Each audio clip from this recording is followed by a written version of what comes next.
a werewolf shifter romance audiobook written by Mr. V. Prologue. 3 years ago. The words left Marcus's mouth like poison, sharp and bitter, weapons he wished he could swallow back the moment they struck. You're weak, Cade. A dreamer playing at being an alpha. His alpha, his cousin, his closest friend, stood silhouetted against the workshop window, moonlight turning his frame to silver. Cade's hands stilled on the wooden frame he'd been sanding, a crib meant for the child coming in spring. He didn't turn around, but Marcus saw his shoulders tense. Weak. Cade's voice was quiet, almost gentle. It made Marcus's rage burn hotter. Is it weak to want more than survival? To imagine a world where we don't hide like criminals in our own territory? Marcus paced, his boots heavy on the sawdust-covered floor. The workshop, Cade's sanctuary, felt suffocating tonight. You want to what? Negotiate with the city council? With humans who'd hunt us the moment they knew what we were. He laughed, a harsh sound. They'll see it as weakness. They'll come for us. And you'd rather show them teeth first? Cade finally turned, and the sadness in his eyes cut deeper than anger ever could. Strike before they strike. That's not strength, cousin. That's fear wearing a snarl. The accusation landed like a physical blow. Marcus felt his wolf surge beneath his skin, all wounded pride and territorial fury. I'm trying to protect this pack. To protect you. But you... He gestured at the half-finished crib, at the sketches pinned to the walls showing plans for a community center, a school. You're building sandcastles while the tide comes in. Cade moved closer, his expression pained. I'm building a future. Our child deserves more than a fortress. They deserve a home. He reached out as if to grip Marcus's shoulder. I need you, cousin. My brother. But I need you to trust me. The world is changing. We can change with it, or be swept away. I know. Marcus jerked back from the almost touch, something hard and cold settling in his chest. Pride. Stubbornness. Fear he'd never admit. I can't follow you down this path. I won't watch you destroy everything our family built. The disappointment in Cade's face would haunt Marcus for the rest of his life. He turned his back on his alpha, on his cousin, on the brother of his heart. He walked out of that workshop into the crisp October night, letting the door slam behind him. On the argument, on Cade's soft plea to just think about it, on everything they'd been to each other. He never spoke to him again. 3 weeks later, returning from a solo hunt he'd taken to avoid the pack's judging stares, Marcus caught the scent on the wind. Home, pine resin and wood smoke, the sweet char of Cade's workshop forge. But underneath, clinging like rot, gasoline, scorched earth, and the copper-bright stench of spilled blood. He ran. The world became a streak of gray and green, branches whipping his face, his wolf howling in his skull. A denial, a prayer, a scream. The pack house was gone. Not damaged, gone. Just a blackened skeleton of beams and a stone chimney standing like a gravestone. The workshop behind it had burned hottest. Nothing remained but ash and the twisted metal of tools. He walked through it in a fugue state. His mind catalogued each horror with clinical detachment while his soul screamed. Elena's garden trampled. The meeting hall door ripped off its hinges. Dark stains in the dirt that his wolf nose identified as packmates he'd known since childhood. The workshop ruins drew him like a lodestone. Among the ashes he found it, the crib, somehow partially intact, though charred beyond use. The curved headboard Cade had spent weeks carving, a forest scene with a full moon rising, was cracked down the middle. Marcus Frost fell to his knees in the ash. The sound that tore from him wasn't human, wasn't even wolf. It was the raw agony of a man who'd lost everything and knew in his bones that his own pride had helped put the knife to their throats. In the ruins of his family's legacy, surrounded by the ghosts of everyone he'd failed, the second-in-command died. What rose from those ashes was something else. Something honed on guilt and grief into a single cutting edge, aimed at one name. Hail. Chapter 1. The rain turned everything to mud and misery. Marcus crouched in the underbrush, watching his prey limp toward the rocky outcrop ahead. One of Hale's runners. A young wolf, stupid and cocky until 10 minutes ago when Marcus had opened his flank with a precision strike. Now the kid was terrified. Good. Fear made them talkative. Marcus didn't feel the cold water dripping down his neck. He'd stopped feeling much of anything 2 years ago. Everything except the cold stone of purpose in his gut, heavy and sharp enough to cut.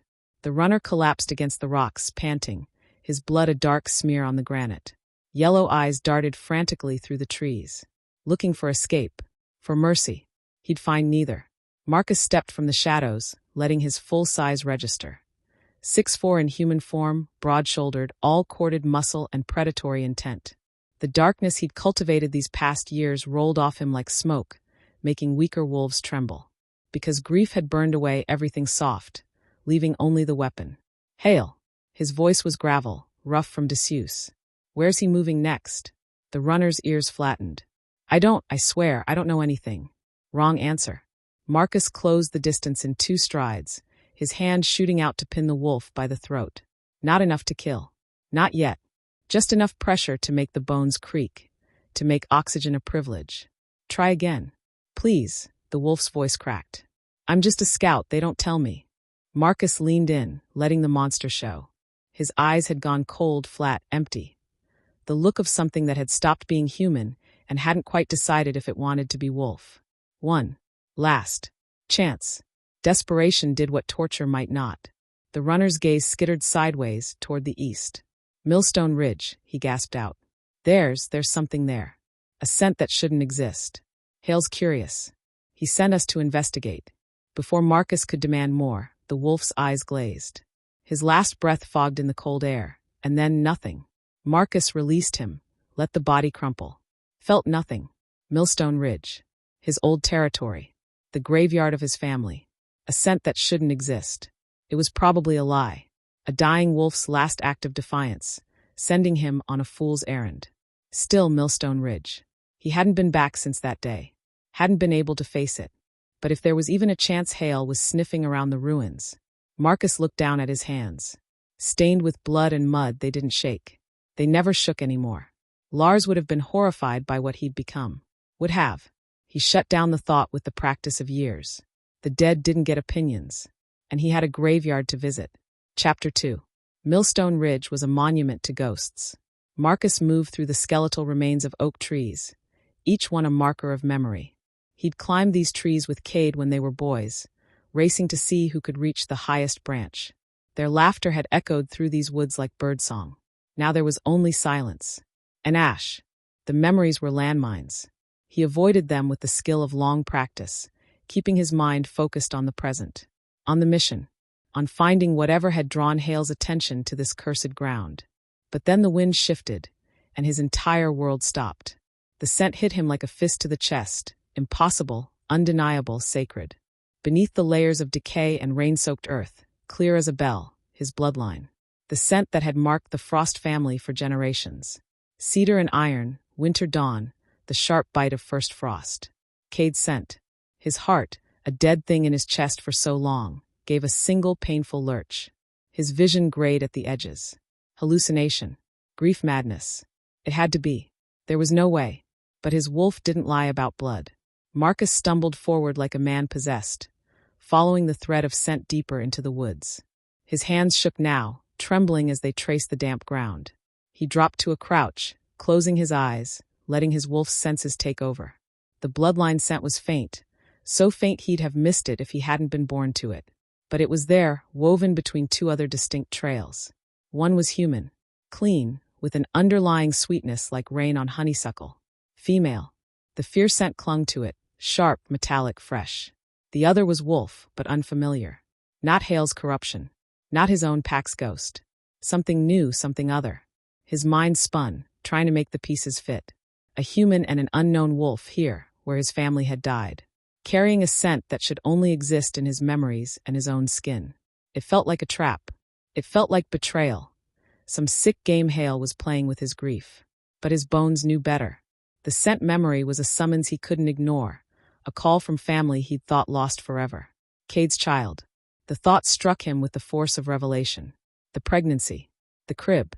If the baby had been born before the attack, if somehow. Marcus was on his feet, and moving before conscious thought caught up. The trail led deeper, toward the part of the territory he'd been avoiding. Toward the one place that had haunted his nightmares for 3 years. Toward Iris's cabin. Chapter 3. The cabin should have been rubble. Instead, it stood whole against the gray sky, smoke rising thin and steady from the chimney. Impossible.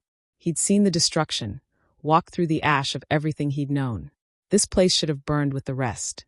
Yet here it was, a piece of the past, preserved like a shrine or a wound that wouldn't close.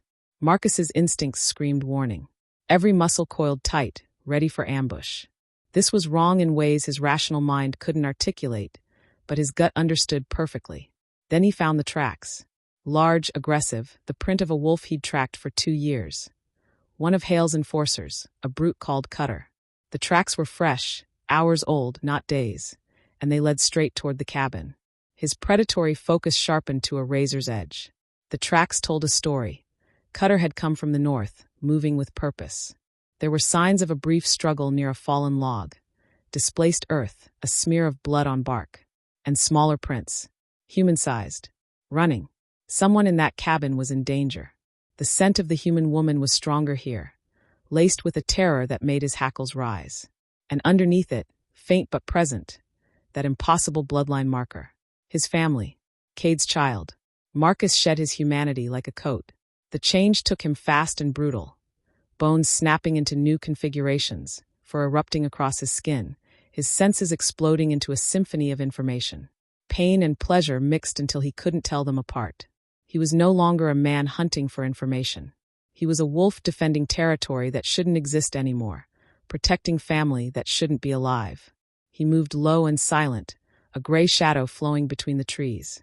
Every sense strained forward, searching for threat. The scent of Cutter was everywhere now, circling the cabin like he'd been planning his approach. Marcus crept closer, his body a coiled spring. The cabin door was shut, but he could hear sounds inside now. Movement, breathing, and then, a sound he hadn't heard in a lifetime. A sound that bypassed every defense he'd built and struck straight at the man buried beneath the monster. A child's cry. Small, frightened, quickly hushed by a woman's desperate, soothing murmur. "Shoo, little love. I've got you. No one's going to hurt you. I promise." Marcus froze. The world tilted on its axis, everything he thought he knew sliding sideways. A child. A woman. Here, in Iris's cabin, in the ruins of his life. Cutter's scent spiked. Close now, too close, and Marcus heard the crack of a branch from the far side of the clearing. The enforcer was making his move. The child whimpered again, and something in Marcus's chest, something he'd thought dead, roared to life. He wasn't hunting anymore. He was protecting. And nothing, not Cutter, not Hale, not the entire world, would get past him to hurt that child. Chapter 4. The fear never left. It was a living thing, coiled around her spine, squeezing tighter with every shadow that moved in the trees. Lena held Ash closer, feeling his small heart flutter against her ribs like a trapped bird. She rocked him gently by the cold fireplace, trying to keep her breathing steady. Calm. Like everything was fine, like they weren't being hunted through these endless woods by monsters with teeth and claws. "Shoo, little love," she whispered, the words worn smooth by repetition. "I've got you." She'd been saying those words for 6 weeks. Ever since Iris. Ever since the world had burned down and she'd pulled Ash from the wreckage of a life that should have been safe. "Take him. Run. He's the last of the Frost line. Don't let Hale find him." Iris's last words. Gasped out through blood and smoke while the world ended around them. Lena had taken the baby and run because there was no other choice. Because Ash had no one else. Because some promises you keep even when keeping them kills you. But she was so tired. Tired of running, tired of fear, tired of watching Ash cry himself to sleep from hunger, because she couldn't risk staying anywhere long enough to gather proper supplies. They'd reached Iris's old cabin yesterday, a miracle in itself, finding it intact. Lena had thought it might offer a day's rest. Maybe 2. Long enough to catch her breath, to let Ash sleep somewhere dry. Instead, she'd heard the sounds this morning. Heavy footfalls circling the cabin. The snap of branches too deliberate to be wind. And that smell, like wet fur and something wilder, something that made every prey instinct in her human body scream run. But there was nowhere left to run. A twig snapped outside. Close. Too close. Lena's heart leaped into her throat. She spun, pulling Ash behind her, pressing them both against the far wall. Her hand found the rusted fireplace poker. Pathetic as weapons went, but it was all she had. The door didn't open. The window didn't shatter. But she felt it, a presence outside. Watching. Waiting. Then, cutting through her terror, a new sound, a low, rumbling growl that seemed to shake the very walls. It wasn't coming from outside the cabin. It was coming from the trees beyond, warning off whatever had been circling them. 2 predators. Now there were 2. Lena bit back a sob, gripping the poker tighter. Ash had gone quiet behind her, his small hands fisting in her skirt. He was too young to understand, but he felt her fear. Children always did. She'd failed. After 6 weeks of running, of fighting, of sacrificing everything to keep Iris's son safe, she'd failed. The monsters had found them. And there were 2 of them. The growling outside intensified, became something physical and violent. The sounds of a fight, snarling, the impact of bodies, a yelp of pain that made her flinch. Then, terribly, silence. Lena's breath came in short gasps. Her vision tunneled. Whatever had won was coming.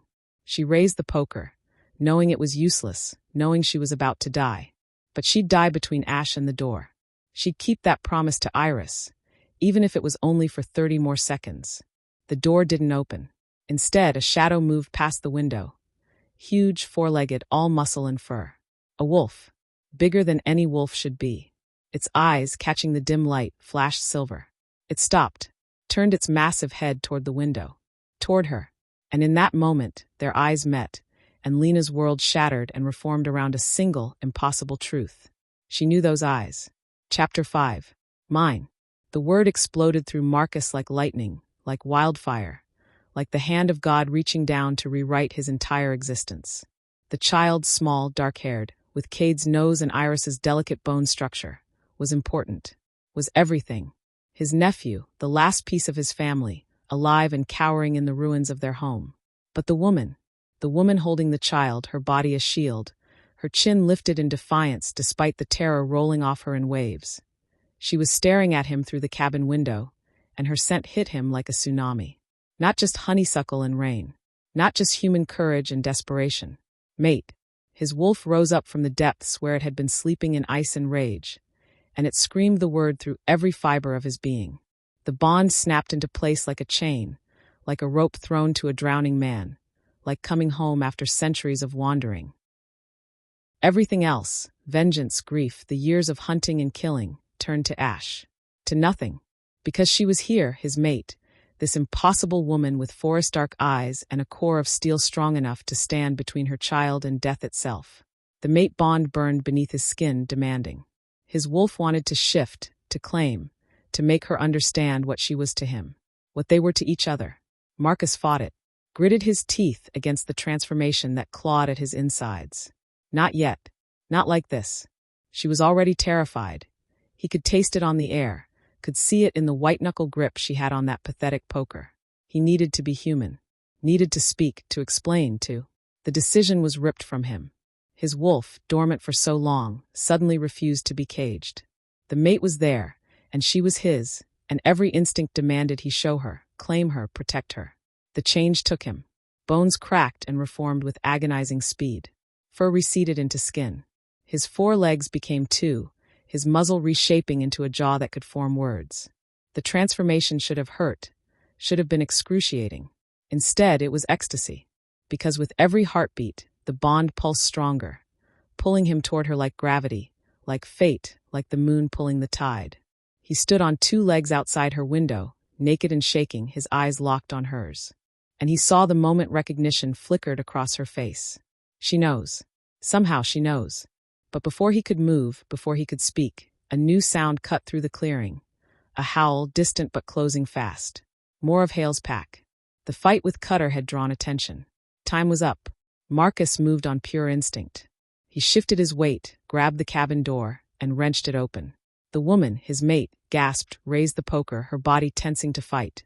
"We're leaving," he growled, his voice raw and strange after the shift. Now. He didn't wait for agreement.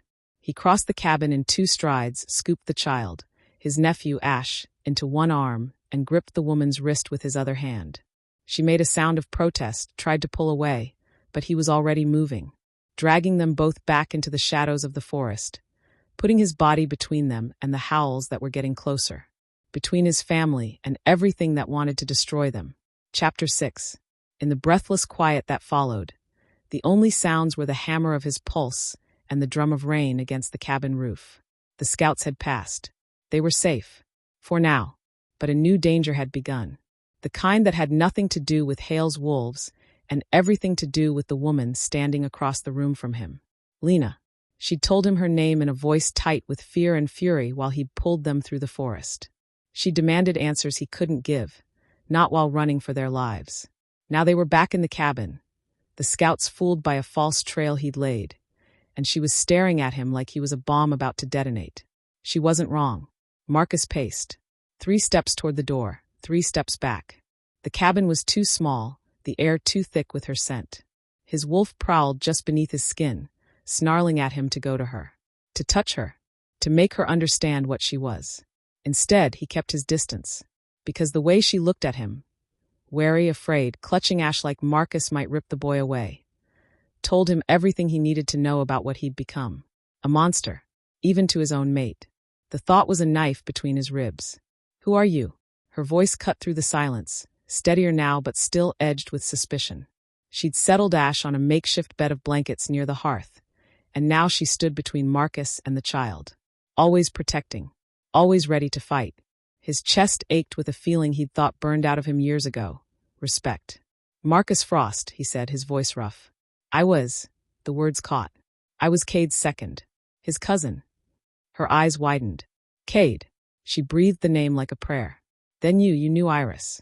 She was Pack. Family.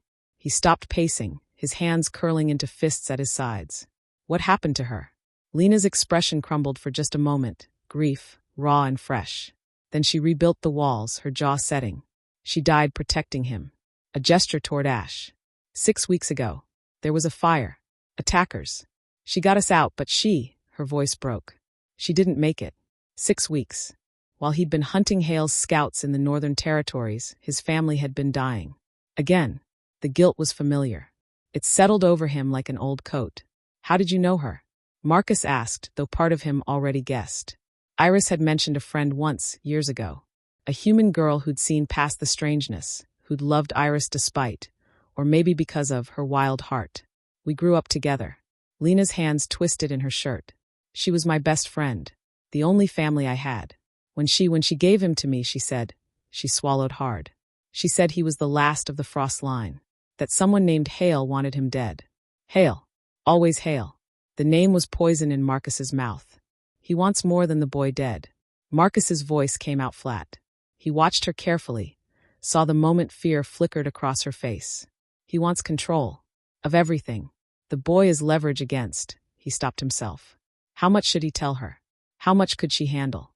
But before he could decide, Ash stirred. A small, sleepy sound that drew both their attention. The child sat up, rubbing his eyes with tiny fists. And when he looked at Marcus, there was no fear in his face. Only curiosity. And something that made Marcus's breath catch, recognition. "CAH." The child's voice was small, questioning. Then clearer. "CH. It took Marcus a moment to understand. Then his heart stopped entirely. "Marcus." The child was trying to say his name. But in Ash's baby tongue, it became something else. Something that reached into Marcus's chest and squeezed. Cade used to call him that, when they were cubs, before they had words for cousin or second, or any of the formal pack titles. Just CH. Family. The child, this impossible, miraculous child, remembered somehow. Or maybe it was in his blood, recognizing kin. Marcus couldn't move, couldn't breathe. The monster, the weapon he'd forged himself into, cracked down the middle. And Lena, watching him with those dark eyes, saw it happen, saw the man beneath the violence. The moment hung between them, fragile and dangerous. Then Ash smiled, a small, gap-toothed thing, and held up his arms in the universal gesture of up. Marcus's hands shook as he crossed the room. As he knelt before the child, before his nephew, his blood, his last link to everything he'd lost. "Hey, little warrior," he whispered, his voice breaking on the words.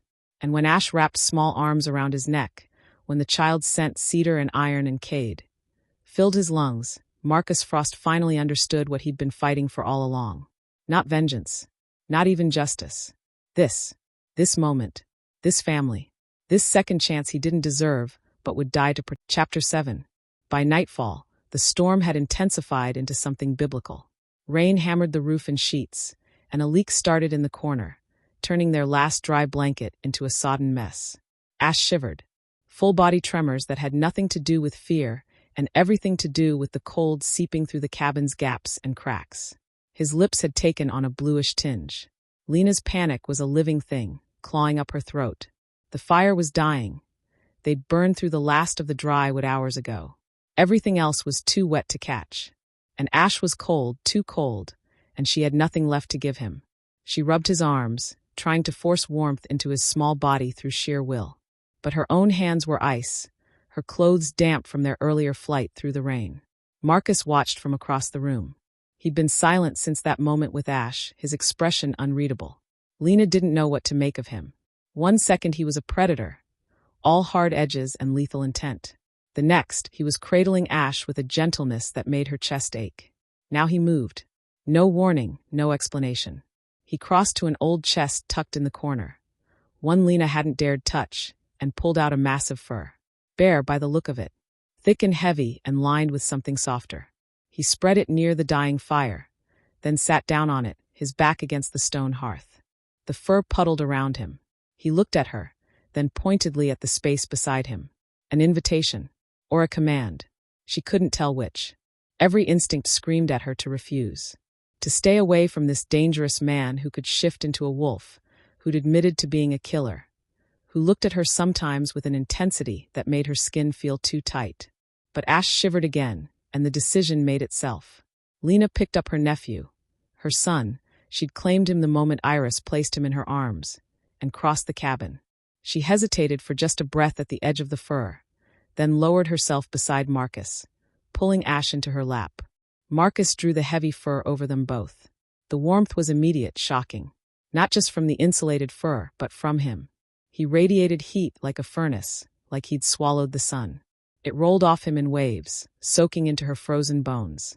She couldn't help it. She leaned closer, drawn by that impossible warmth. Felt his shoulder against hers, solid and broad. Ash, sensing safety and heat, immediately curled into the space between them, his small body finally relaxing. Lena should have felt trapped, threatened. Instead, wrapped in fur and heat, and the solid presence of this man who'd appeared out of nowhere to save them, she felt something she hadn't felt in 6 weeks. Safe. It was a lie, she knew. They were being hunted. There were wolves outside who wanted them dead. Safety was an illusion. But for this moment, with the storm raging and Ash's breathing evening out into sleep, she let herself pretend. She became aware, slowly, of other things. The steady rhythm of Marcus's heartbeat against her back. The scent of him, not frightening now, but earthy and clean, like winter mornings and wood smoke. The way his breath stirred her hair, careful and controlled. He wasn't moving, wasn't taking advantage. Just sitting there, being a wall between them and the world. "Thank you," she whispered into the dim firelight. His response was a low rumble she felt more than heard. "Sleep. I'll keep watch." She should have argued, should have insisted on taking a turn. But exhaustion pulled at her like a riptide, and the warmth was so complete, and Ash was finally sleeping peacefully. Lena's eyes drifted closed. The last thing she was aware of was the subtle shift of Marcus's body, angling to shelter them both more completely, protecting them even in sleep. And the strange, unbidden thought, I could get used to this. Chapter 8. Marcus didn't sleep. How could he, when his mate was pressed against his side, when her scent wrapped around him like silk, when every breath she took made the bond sing louder? His wolf was in agony, demanding. She was right there, warm and alive in his. The urge to touch her, to mark her, to make her understand what they were to each other, was a physical ache in his chest. But he held himself still, because she'd curled against him in trust, in exhaustion, in desperate need of rest. And he'd be damned before he betrayed that trust. So he sat, kept watch, let the bond burn him alive from the inside. He tried to distract himself by cataloging threats. Hale's pack would send more scouts. They'd realize Cutter hadn't reported back. The false trail wouldn't fool them for long. He needed a plan, needed to. Lena shifted in her sleep, her head dropping to rest on his shoulder. A small, unconscious gesture of trust that unmade him completely. Marcus closed his eyes. Cade would have liked her. The thought came unbidden, and with it, a wave of grief so profound it stole his breath. His cousin would have seen what Marcus saw. The strength, the fierce protectiveness, the core of steel wrapped in softness. Cade would have told him to stop being an idiot, to tell her the truth, to fight for this, for them, instead of just fighting. The night crept toward dawn. The rain eased to a drizzle. Ash woke once, whimpering, and Marcus soothed him with a low rumble that surprised them both. The child settled immediately, his small hand fisting in Marcus's shirt. Family. It was a word he'd thought dead to him. Now it surrounded him, fragile and precious and terrifying. As gray light began to filter through the cracks in the shutters, Lena stirred. Her eyes opened slowly, confusion flickering across her face before memory returned. She jerked upright, immediately checking on Ash. The loss of her warmth was physical pain. "He's fine," Marcus said quietly. "Slept through the night." Lena looked at him then, really looked. Her gaze traced his face, the hard lines of exhaustion, the shadows under his eyes, and understanding dawned. "You didn't sleep at all." It wasn't a question. He didn't answer. Something shifted in her expression. The wariness didn't disappear, but it softened. Just slightly. "Thank you," she said again. And this time, she meant it for more than just the warmth. Before Marcus could respond, before he could figure out what to say to this woman who was rewriting his entire world, a new scent cut through the dawn air. Wolf. Not Hale's pack. Someone else. Young, uncertain, moving cautiously toward the cabin. Marcus was on his feet instantly, his body between Lena and the door. A growl built in his chest, low, possessive, territorial. "Mine. My mate. My family. My territory." The sound filled the cabin, a promise of violence to anything that threatened what was his. Lena's eyes went wide. Marcus, but he couldn't hear her. Couldn't think past the primal need to protect, to defend, to destroy anything that came near them. The wolf outside froze, its scent spiking with fear. And in that moment, Marcus realized what he'd just done, what he'd just revealed. The possessive snarl of an alpha protecting his mate. Chapter 9. The echo of his growl hung in the air like smoke. In the stunned silence that followed, Lena stared at him with wide eyes. Not quite fear, but shock, confusion, and something else he couldn't name. "What?" she started, her voice unsteady. "What was that?" Marcus couldn't answer. His chest was still heaving, the growl still reverberating through his bones. He'd lost control. Completely. The wolf had taken over, driven by instincts he'd thought he'd mastered years ago. The scent outside shifted. The unknown wolf backing away, retreating. Smart. Marcus's wolf snarled its approval, satisfied that the threat had been driven off. But the real threat wasn't outside. It was the question in Lena's eyes. "Marcus." She stood now, Ash held protectively against her hip. "What was that growl? You sounded like you were claiming." She shook her head, as if trying to clear it. "Why did you react that way to another wolf just being near us?" "Because you're mine."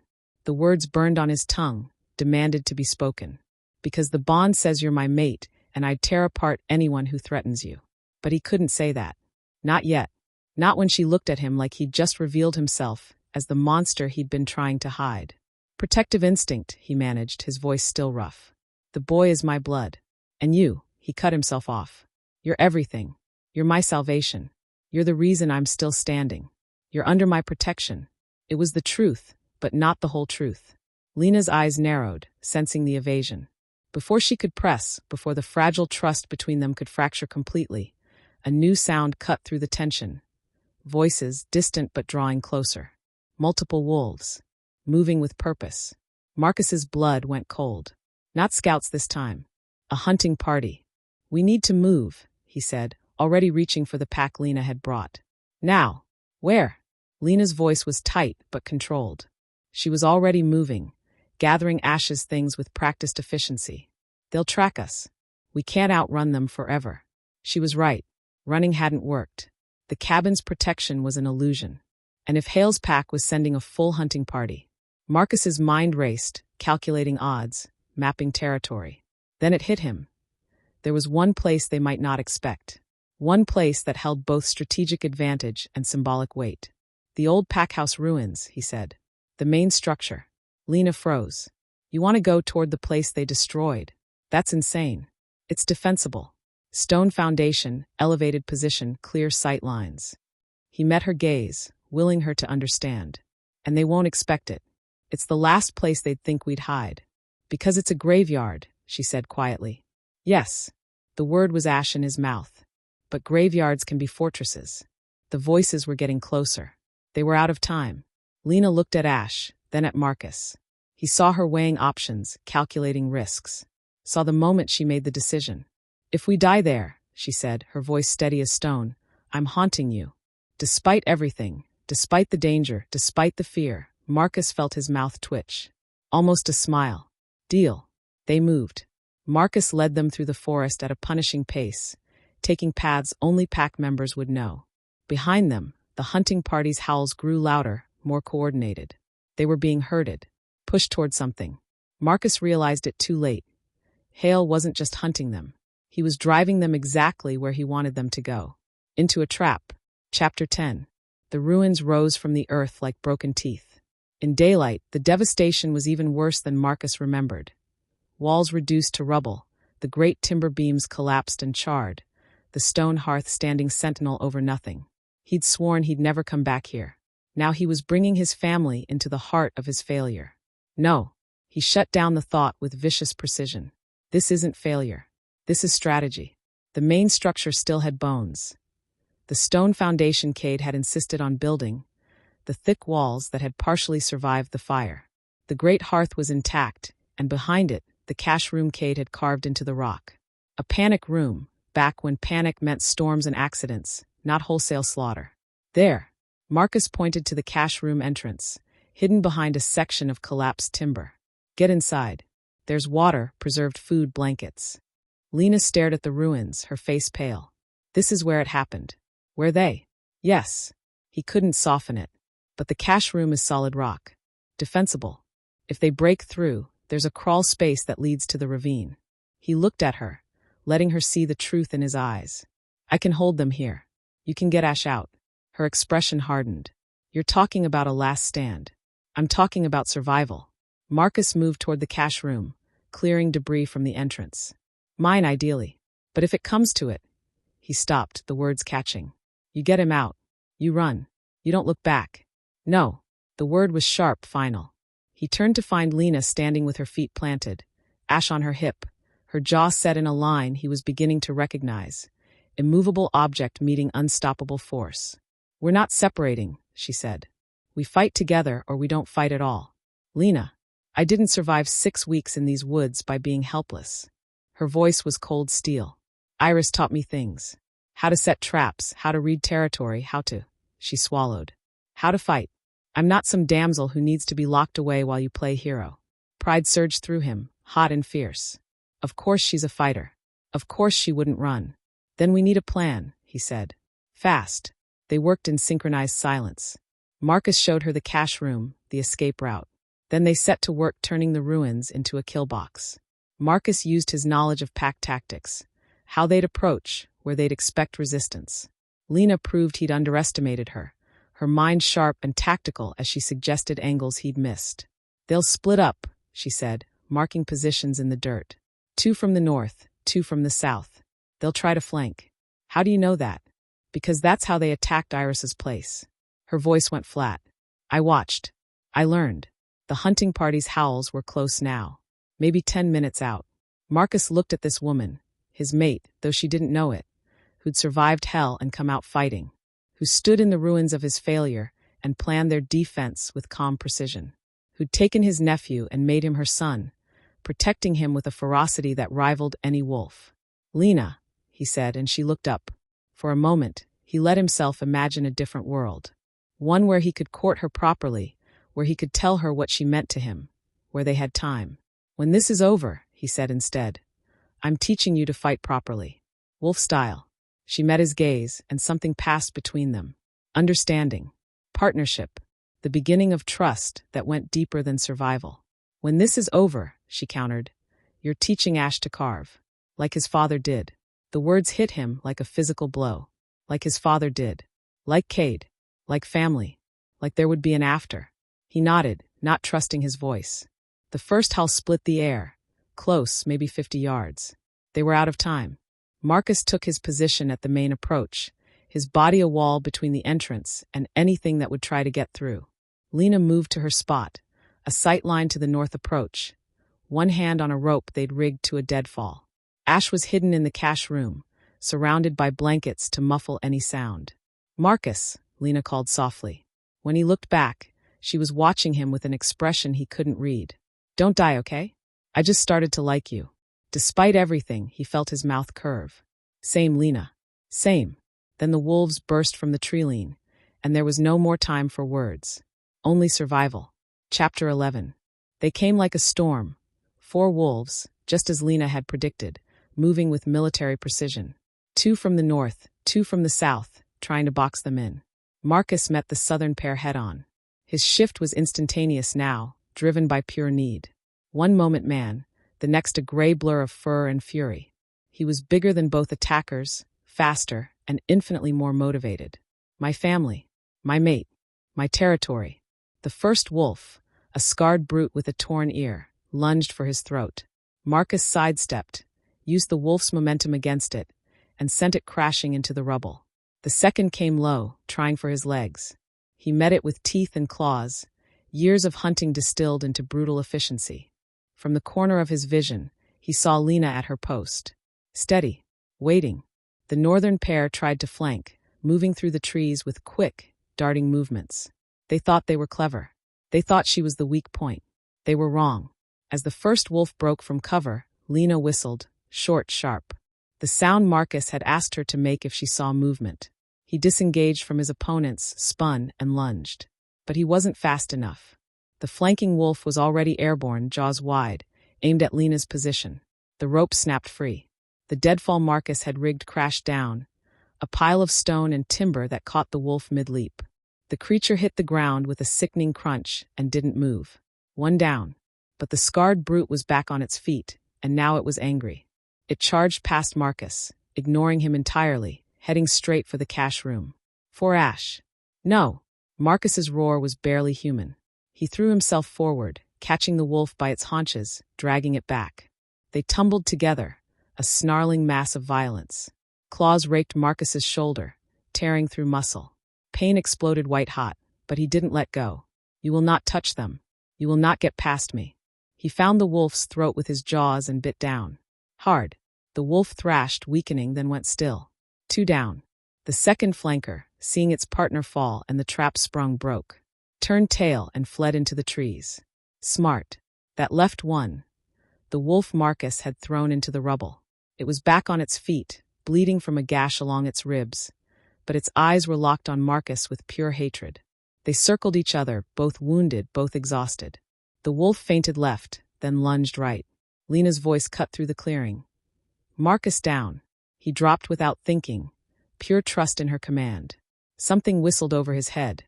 A branch, thick and heavy, thrown with surprising accuracy. It caught the wolf across the skull with a hollow crack. The creature stumbled, dazed. Marcus didn't give it time to recover. He was on it in a heartbeat, ending the fight with swift, brutal finality. 3 down. 1 fled.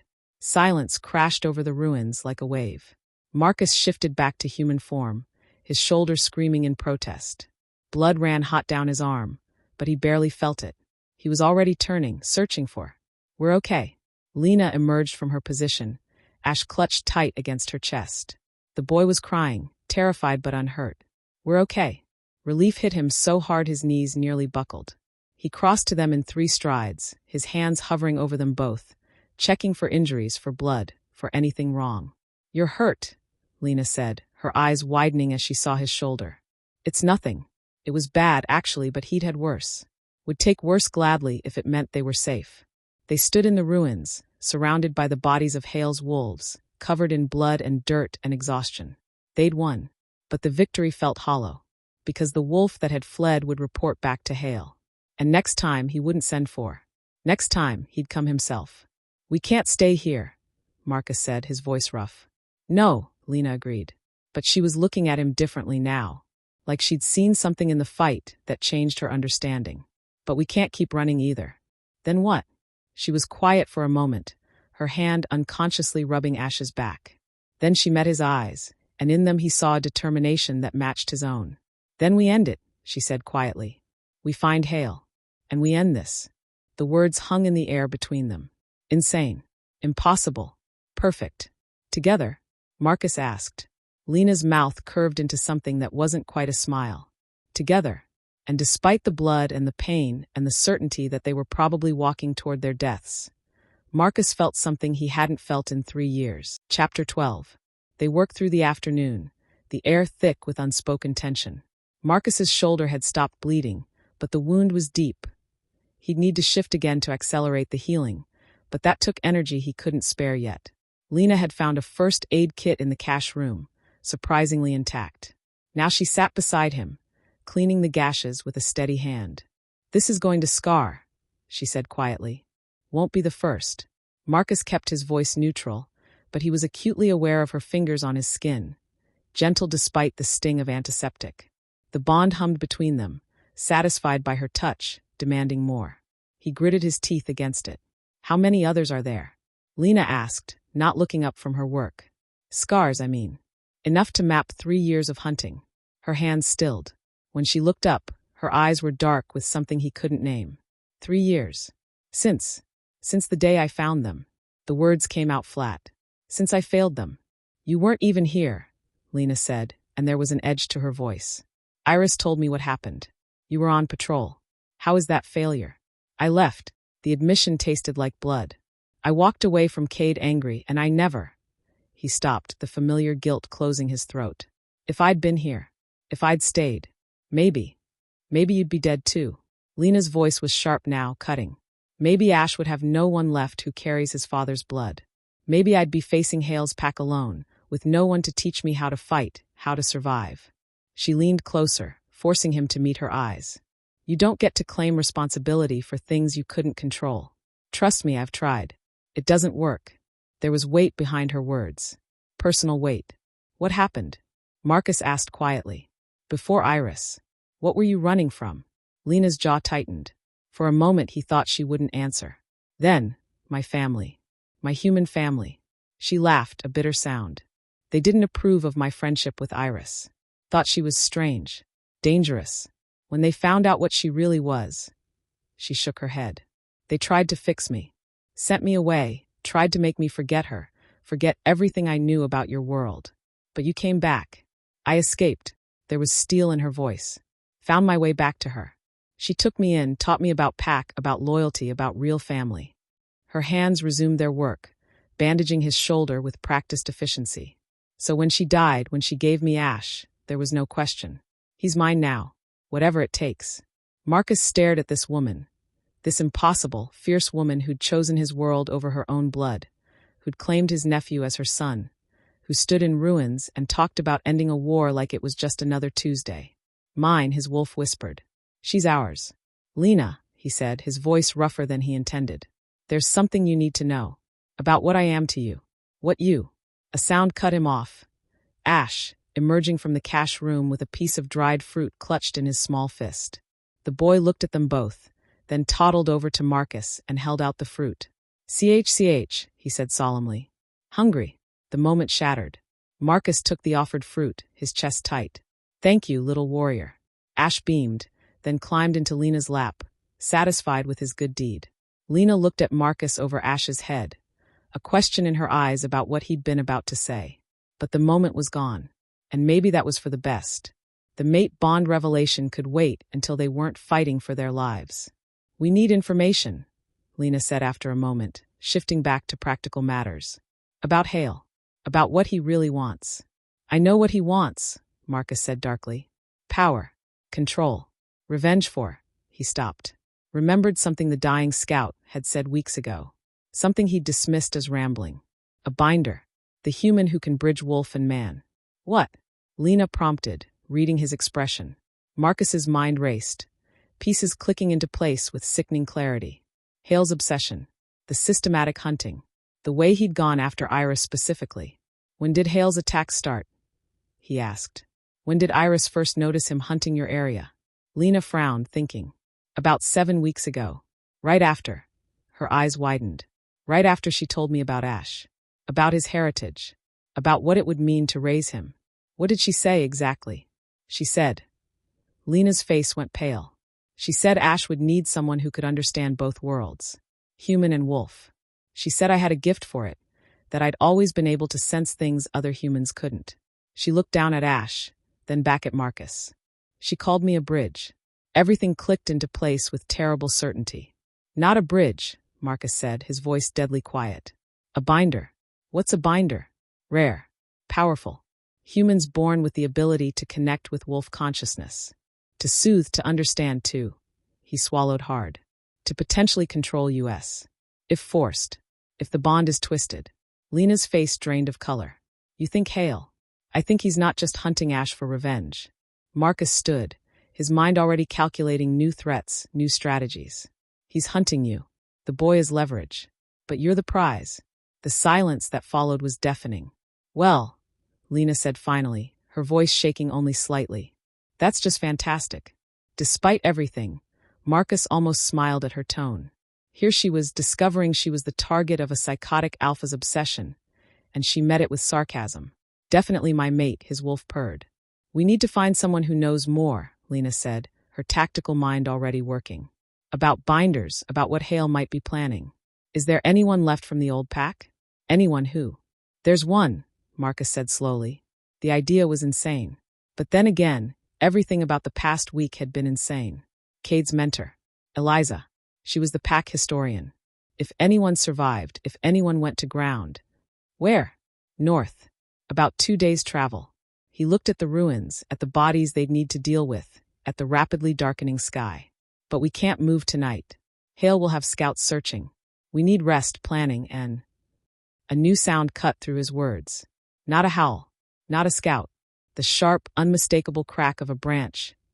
Close, deliberate, and coming from the direction of the cache room entrance. They weren't alone. Marcus moved instantly, putting himself between the sound and Lena. His wolf surged, ready to shift, ready to kill. Peace, Marcus Frost. The voice was old, female, and achingly familiar. I'm not your enemy. A figure emerged from the shadows near the ruined hearth. Small, bent with age, but moving with a grace that spoke of strength carefully conserved. Her hair was silver white, her eyes the pale gold of old wolves. Eliza, Marcus breathed. The old woman smiled, sad and knowing. Hello, child. I see you've finally found your way home. Chapter 13. The old wolf moved like smoke, settling herself on a flat stone near what remained of the hearth. In the fading light, she looked ancient, a creature from old stories, all wisdom and weariness. You've been watching us, Marcus said. Not a question. Since you arrived at the ruins yesterday. Eliza's golden eyes flicked to Lena, to Ash, then back to Marcus. I needed to see what you'd become. Whether the boy who left in anger had returned as a monster or a man. And, Marcus's voice was tight. You're both. She said it without judgment, simple fact. But you're learning which one to feed. Her gaze settled on Lena with an intensity that made the younger woman straighten. And you've found your anchor, whether you know it yet or not. Lena shifted uncomfortably under the scrutiny. You're the historian, the one who knew about what I am. A binder. Eliza nodded. I suspected when Iris first brought you to pack gatherings years ago. The way the wolves responded to you, calmed in your presence. The way you seemed to hear us, even in human form. She tilted her head. Iris knew. She was protecting you, training you without naming what you were. Why? Lena's voice cracked. Why not tell me? Because named things have power, and power draws attention. Eliza's expression darkened. Hale's attention, specifically. He's been searching for a binder for 3 years. Ever since. His mate died, Marcus finished. I heard rumors. Human hunters. Not just died. Was murdered. Brutally. Eliza's voice went soft with old sorrow. She was human like you. He'd hidden her from the pack, from the world, trying to keep her safe. But someone talked. And the hunters came. Lena's hand found Ash's head, stroking his hair in an unconscious protective gesture. That doesn't excuse what he's done. The people he's killed. No, Eliza agreed. It doesn't, but it explains it. Hale's grief broke something fundamental in him. He became convinced that if he'd had a binder, someone who could have helped him control his wolf, who could have made him stronger, faster, better, he could have saved her. That's not how binders work, Lena said quietly. Is it? Eliza's gaze sharpened with approval. No, binders don't grant power. They grant balance. Connection. They help wolves who've lost themselves find their humanity again. Her eyes cut to Marcus. They're mirrors, not weapons. The words hung heavy in the air. Marcus felt their weight, understood the unspoken message. She can save you. If you let her. Hale doesn't want balance, Marcus said. He wants a weapon. Yes. He believes if he can force a bond with a binder, he can command not just his pack, but any wolf. Control them absolutely. Eliza stood, her old bones creaking. He's wrong, of course. A forced bond wouldn't work that way. It would drive both binder and wolf mad, twist them into something. She shuddered. Something unnatural. But he doesn't know that, Lena said. No. And he won't believe it. Grief and madness have made him certain. Eliza moved toward them, her expression grave. Which means he'll never stop hunting you. Not until he has you. Or until he's dead, Marcus finished. The old wolf nodded slowly. There's no negotiating with him. No reasoning. I've tried. She pulled back her sleeve, revealing old scars. He doesn't tolerate dissent anymore. I'm one of the last who escaped his pack when he took over. Took over? Marcus's blood went cold. He wasn't always alpha. No. He killed his way to the position. Challenged the old alpha 3 years ago, right after his mate died. Killed anyone who opposed him. Eliza's voice dropped. Including my son. Your uncle, Marcus. He tried to stop the madness. Hale ripped out his throat. The world tilted. Another piece of family. Another loss he hadn't known about. I didn't, no one told me. Because you were hunting alone. Cut yourself off from everyone. Eliza's tone was gentle but firm. You became exactly what Cade feared. Isolated, consumed by vengeance, unreachable. The accusation hit like a physical blow. Because it was true. He'd spent 3 years as a ghost, connected to nothing, pursuing revenge with single-minded obsession. Until Lena. Until Ash. Until his world had suddenly, violently expanded to include people worth protecting instead of just enemies worth killing. How do we stop him? Lena asked, practical even in the face of horror. If he's alpha of an entire pack, if he has that kind of power. You don't fight the pack, Eliza said. You remove the alpha. By law, by tradition, the pack follows the strongest. If Hale falls, the pack fractures, or follows new leadership. Marcus's mind was already working through possibilities. But I'd need to challenge him. Formally. Single combat. Yes. And he's powerful, Marcus. Madness has made him reckless, but also vicious. He doesn't fight fair. He doesn't fight clean. Eliza looked between them. You'd need every advantage. Every edge. Marcus felt Lena's gaze on him. When he looked at her, he saw understanding dawning in her eyes. She was putting pieces together, connecting dots. The growl, she said softly. This morning. The way you reacted to that scout near the cabin. That was, she swallowed. That was territorial. Possessive. Like you're his mate, Eliza finished, not unkindly. Yes, child. The bond snapped for him the moment he saw you. I can smell it on him.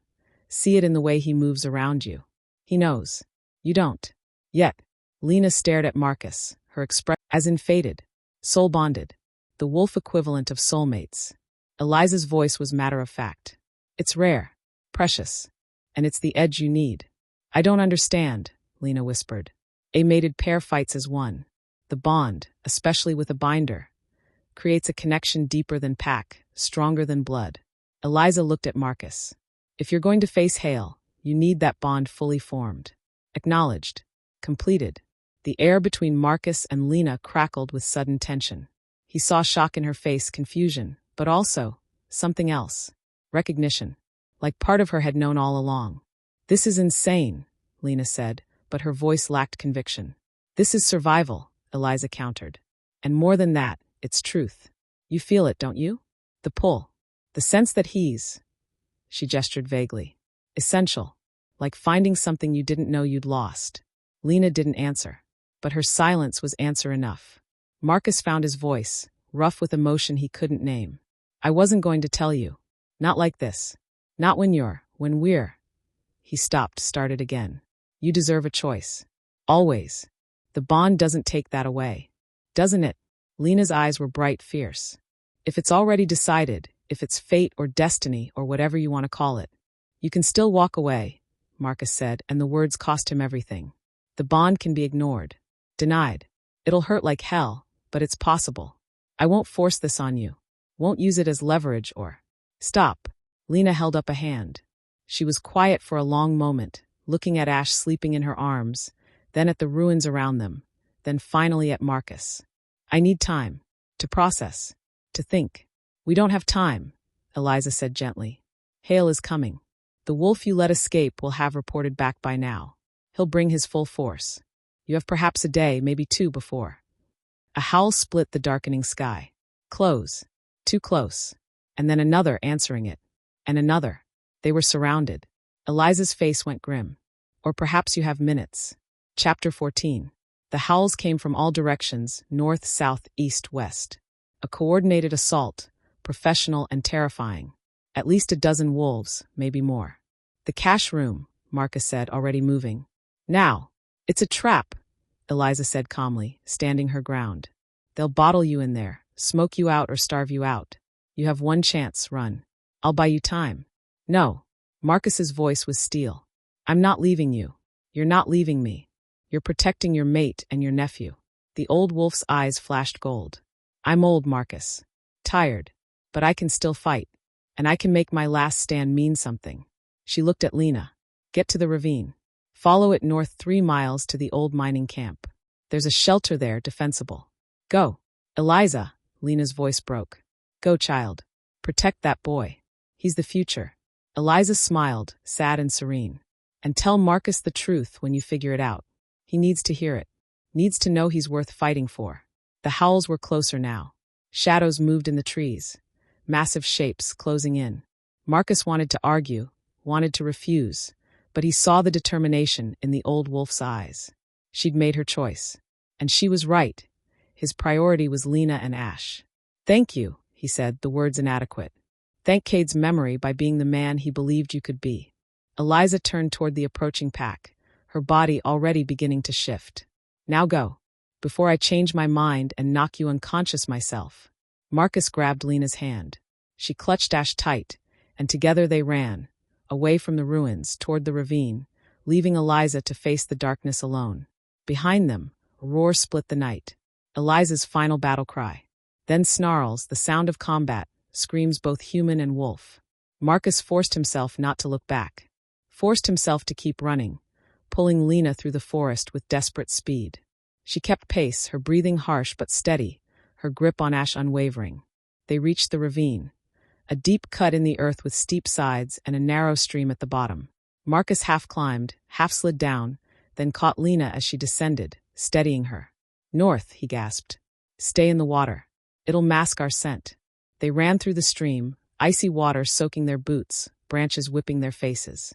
Ash whimpered but didn't cry, as if he understood the need for silence.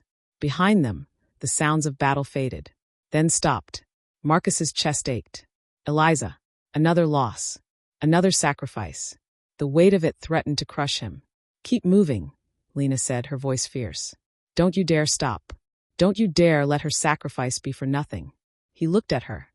This woman who barely knew Eliza, who had every reason to collapse or panic or rage at the unfairness of it all. Instead, she was moving forward, keeping him moving forward. Strong, his wolf whispered. Worthy. They ran for what felt like hours. The ravine wound through the forest, a hidden highway that kept them concealed. Finally, as Marcus's injured shoulder began to scream and Lena's breathing turned ragged, he saw it. The mining camp. Half-collapsed structures, rusted equipment, and there, a reinforced shed built into the rock face. Still intact after decades. There, he pointed. They climbed out of the ravine, every muscle protesting. The shed's door was rusted but solid. Marcus forced it open, revealing a single room. Empty except for old mining equipment and a smell of earth and metal. But it was defensible. One entrance, thick walls, and Marcus checked, a small ventilation shaft in the ceiling. Escape route if needed. Lena collapsed against the far wall. Ash clutched to her chest. The boy was crying softly now, exhausted and terrified. She rocked him, murmuring comfort, her own tears tracking silently down her face. Marcus secured the door, then turned to find her watching him. In the dim light filtering through gaps in the walls, her eyes were luminous with unshed tears and something else. She's dead, Lena said. Not a question. Probably. He couldn't soften it. Because of us. Because she helped us. Because she chose to. Marcus moved closer, dropped to his knees in front of her. Don't carry that guilt, Lena. Don't let it poison you. She made her choice. Honor it by surviving. Like you've honored Cade's memory? The words came out sharp, cutting. By spending 3 years alone, hunting, becoming exactly what he warned you against. The truth of it was a blade between his ribs. Yes, like that. Learn from my mistakes. Don't, his voice broke. Don't become what I became. Lena stared at him for a long moment. Then carefully, she shifted Ash to the blankets they'd brought, making sure he was covered and warm. The boy was already asleep, exhaustion finally claiming him. When she turned back to Marcus, her expression was different. Softer. More open. Tell me about the mate bond, she said quietly. Everything. No more half-truths or protective lies. If we're going to survive this, if we're going to face Hale, I need to understand. So Marcus told her. Everything. He told her about the moment he'd seen her. How the bond had snapped into place like destiny made manifest. How his wolf had claimed her before his human mind could process it. How every instinct, every fiber of his being, was now oriented toward her. Protecting her, providing for her, needing her. He told her about the pain of denied bonds. How they could drive wolves mad if ignored too long. But also how forced bonds were corruption.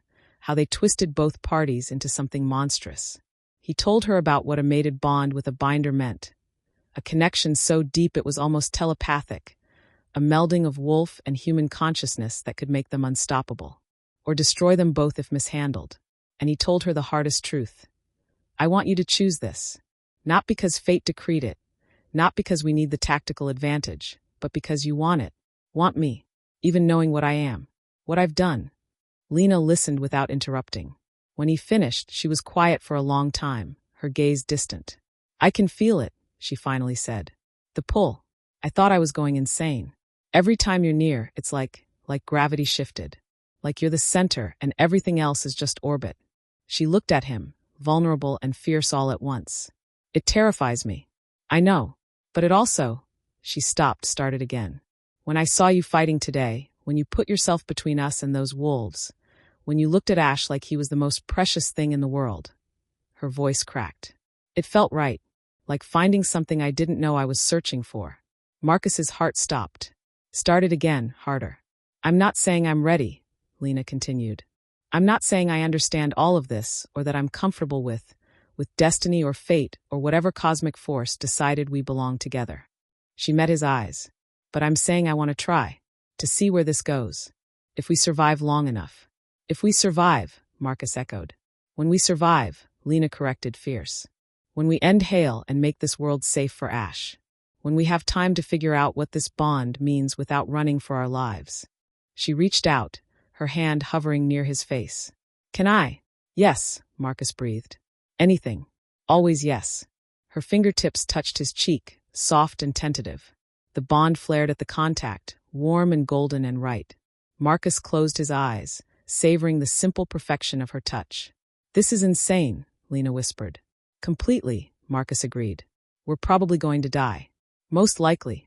And even if we don't, we're going to have to fight an army and an insane alpha and probably a dozen other impossible things. Yes. Lena laughed, a small sound that was half sob. Okay then. Let's do it. She leaned forward, her forehead resting against his. Let's survive. Together. And in that moment, in a rusted mining shed with death hunting them and impossible odds stacked against them, Marcus Frost felt something he hadn't felt in 3 years. Whole. Chapter 15. They didn't sleep. Neither of them could, wired on adrenaline, and the impossible conversation still hanging between them. Instead, they sat side by side against the wall, shoulders touching, while Ash slept peacefully in his nest of blankets. Tell me about Cade, Lena said softly. Not the alpha. The person. Marcus was quiet for a moment, the request unexpected. Then, he was insufferable, he said, and despite everything, his mouth curved. Always optimistic. Always seeing the best in people even when they'd proven they were terrible. He'd give you the shirt off his back, and then apologize for it not being nicer. Sounds like Iris, Lena said. She was the same way. Took in every stray, every outcast. Drove the pack elders crazy. They were perfect for each other. Marcus's voice went rough. I gave him hell about the treaty plans, about trying to negotiate peace with humans. Called him weak. Naive. He closed his eyes. I was so sure I was right. So certain that showing teeth was the only language the world understood. You were scared, Lena said simply. Scared of losing him. of watching him get hurt trying to build something beautiful in a world that tears beautiful things apart. The accuracy of it stole his breath. How did you? Because I felt the same way about Iris. Lena's hand found his in the darkness. She wanted to bridge two worlds, to prove that human and wolf could coexist. And I was terrified, because I knew what humans did to things they didn't understand. Things they feared. Their fingers intertwined, a small gesture that felt monumental. I was right to be scared, Lena continued.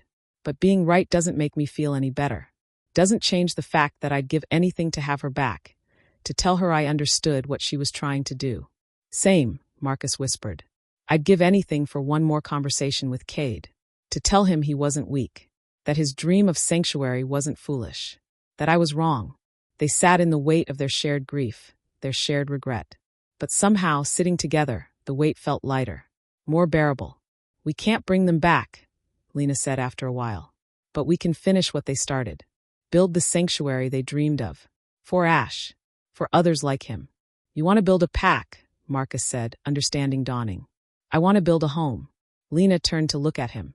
Not based on dominance or fear or tradition. Based on choice. On protection. On. She stopped, searching for words. On what Cade and Iris believed in, Marcus finished. A place where human and wolf aren't enemies. Where children can grow up safe. Where mates can. He stopped, the word catching. Where mates can be together, Lena finished softly. Without hiding. Without fear. The bond hummed between them, acknowledging the truth of it. First we have to survive, Marcus said. First we have to win, Lena corrected. There's a difference. Before Marcus could respond, a sound cut through the night. A single long howl. Different from the hunting calls earlier. This was a summons. A challenge. Marcus was on his feet instantly, moving to the gap in the wall. In the moonlight, he could see a lone figure standing at the edge of the ravine. Tall, broad-shouldered, radiating authority even from a distance. Hail, he breathed. The alpha threw back his head and howled again. Then his voice carried across the distance, clear and cold. Marcus Frost. I know you're there. I can smell your fear, taste your desperation. A pause. I'm offering you a choice. Face me. Alpha to alpha, wolf to wolf. Tomorrow at dawn at the Standing Stones. You win, my pack is yours. I win. A dark chuckle. I take what's mine. The binder. The child. Everything. Marcus's blood ran cold. Refuse, Hale continued. And I burn down every structure, hunt down every soul who's ever helped you. I'll make you watch as I tear apart everything you love, piece by piece. Then I'll take the binder anyway. The words hung in the air like poison. Dawn, Marcus. Standing Stones. Don't keep me waiting. Hale's silhouette shifted, grew larger, became wolf. Then he was gone, melting into the forest. Silence crashed down on the mining camp. He's insane, Lena whispered. She'd moved to stand beside Marcus, Ash held protectively in her arms. You can't go. It's suicide. It's the only way. Marcus turned to her. He'll never stop hunting us. Never stop until he has you or until one of us is dead. This ends it. One way or another. Then we fight together. Lena's voice was fierce. The bond. Eliza said it makes us stronger together. We can. No. Marcus cupped her face, his touch gentle despite the steel in his voice. He'll use you against me. Threaten you, hurt you to distract me. This has to be clean. Just him and me. I can't lose you. The words burst from her, raw and honest. I just found you. I just started to understand what we could be. I can't. You won't. Marcus pulled her close, breathed in her scent. Honeysuckle and courage and home. I'm going to win. I'm going to end him. And then I'm going to come back to you and Ash, and we're going to build that sanctuary. That home. He pulled back enough to meet her eyes. I promise you. Don't make promises you can't keep, Lena said, but her hands fisted in his shirt, holding him close. Then help me keep it. Marcus's voice dropped, intimate. The bond. Eliza said it could make us stronger. If we completed it. Would you? Yes. No hesitation. Lena's eyes were bright, fierce, certain. Yes. Whatever it takes. However this works. Yes. And in that rusted mining shed, with death waiting at dawn and impossible odds stacked against them, Marcus kissed his mate for the first time. Chapter 16. The kiss started gentle. A question, a promise, a tentative exploration of something neither of them fully understood. But the bond had its own ideas. The moment their lips met, fire erupted beneath Marcus's skin. The mate bond, dormant and patient until now, roared to life with the force of a wildfire. It wasn't just desire, though that was there, sharp and demanding. It was recognition. Soul calling to soul, two halves of a whole finally coming together. Lena gasped against his mouth, her hands tightening in his shirt. He felt her shock through the bond, her wonder, her fear, and underneath it all, an answering fire that matched his own. "Marcus," she breathed, pulling back just enough to speak. Her eyes were wide, pupils dilated. I can feel you. Inside my head. Your emotions. I know."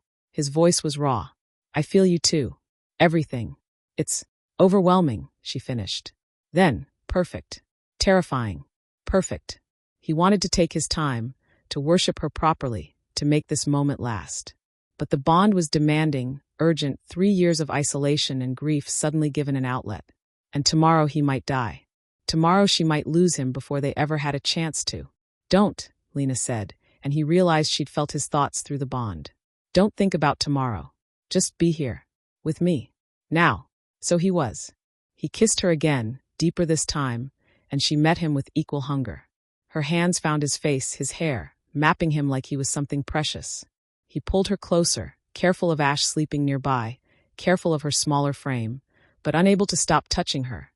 Her waist, her back, the curve of her jaw. The bond sang between them, a living thing now, weaving their consciousness together in ways that should have been frightening but felt like home. Marcus pulled back, breathing hard. The completion. It's more than just physical. The bond it'll mark you. Permanently. A wolf's claiming mark. He touched her shoulder, where his mark would go. Everyone will know you're mine. That we're mated. There's no hiding it, no taking it back. Good. Lena's voice was fierce. I don't want to hide. Don't want to take it back. Her hands found his face, forcing him to meet her eyes. I choose this. Choose you. Whatever comes next, we face it together. Together. Marcus echoed the word of vow. What happened next was a blur of sensation and emotion. Physical pleasure tangled with the metaphysical weight of the bond completing itself. Marcus was careful, gentle. Despite the wolf snarling beneath his skin demanding he claim, Mark possess. But this wasn't possession. This was partnership. Lena met him beat for beat, her courage and strength matching his own.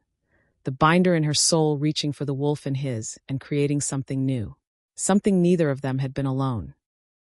When his teeth found her shoulder, when the mark bloomed across her skin in a pattern of silver that looked like frost crystals, the bond snapped fully into place with the force of a lightning strike.